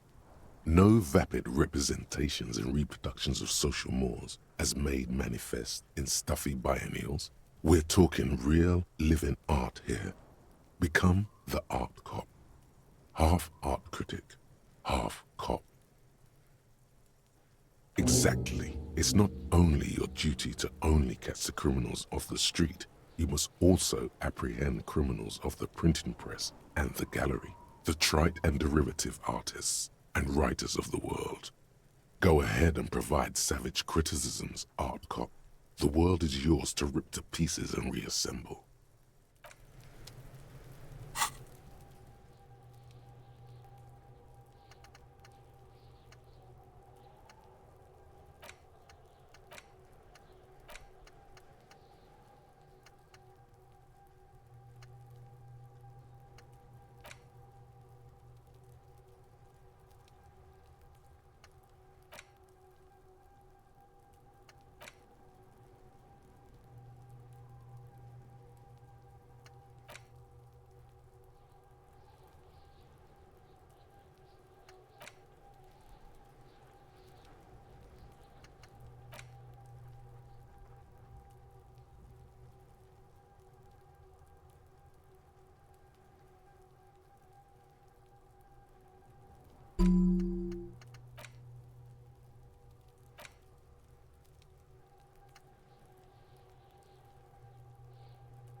Hello, officer.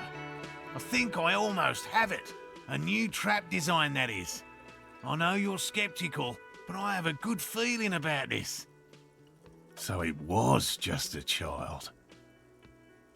Thank you for telling us, sweetie. This is good news, right?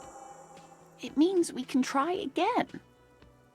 Something is secretly gnawing at her confidence. It's not this Kuno kid or the missing locusts. It's something else. Yeah, you're right. We just need to restock the empty trap. Then we'll need to inspect the traps one more time.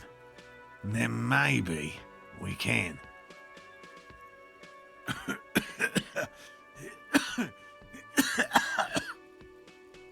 Darling, I told you to take it easy. You're getting sick. Maybe it's time to go home. You're right, you're right. We can come back next season, when it's warmer. There won't be a next season. Not for this. Find a phasmid or admit defeat, people.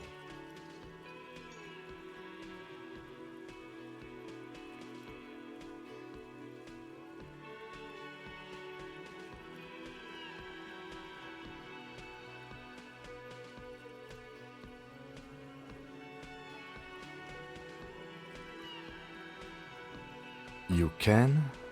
Fine. It's better than having these people get pneumonia on the coast. But after this... Really? It's too much, officer. What Morel means is we're grateful for your help. Here's a fresh batch of locusts. They should slide right down the funnel. And thank you again. We will definitely mention you, should this lead to a discovery. I'm not talking co-discovery, of course, but...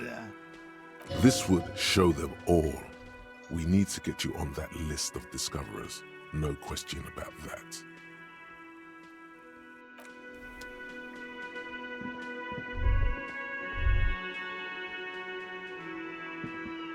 Yes? What is it?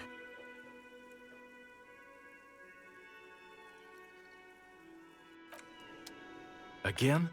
I can't believe this. Yes? What is it?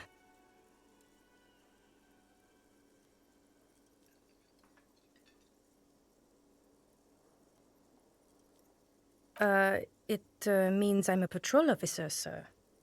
What was with that, sir? It might be because you have the higher rank. Well, I guess I, Cut the shit. Every second you stand here running your mouth, the case grows colder.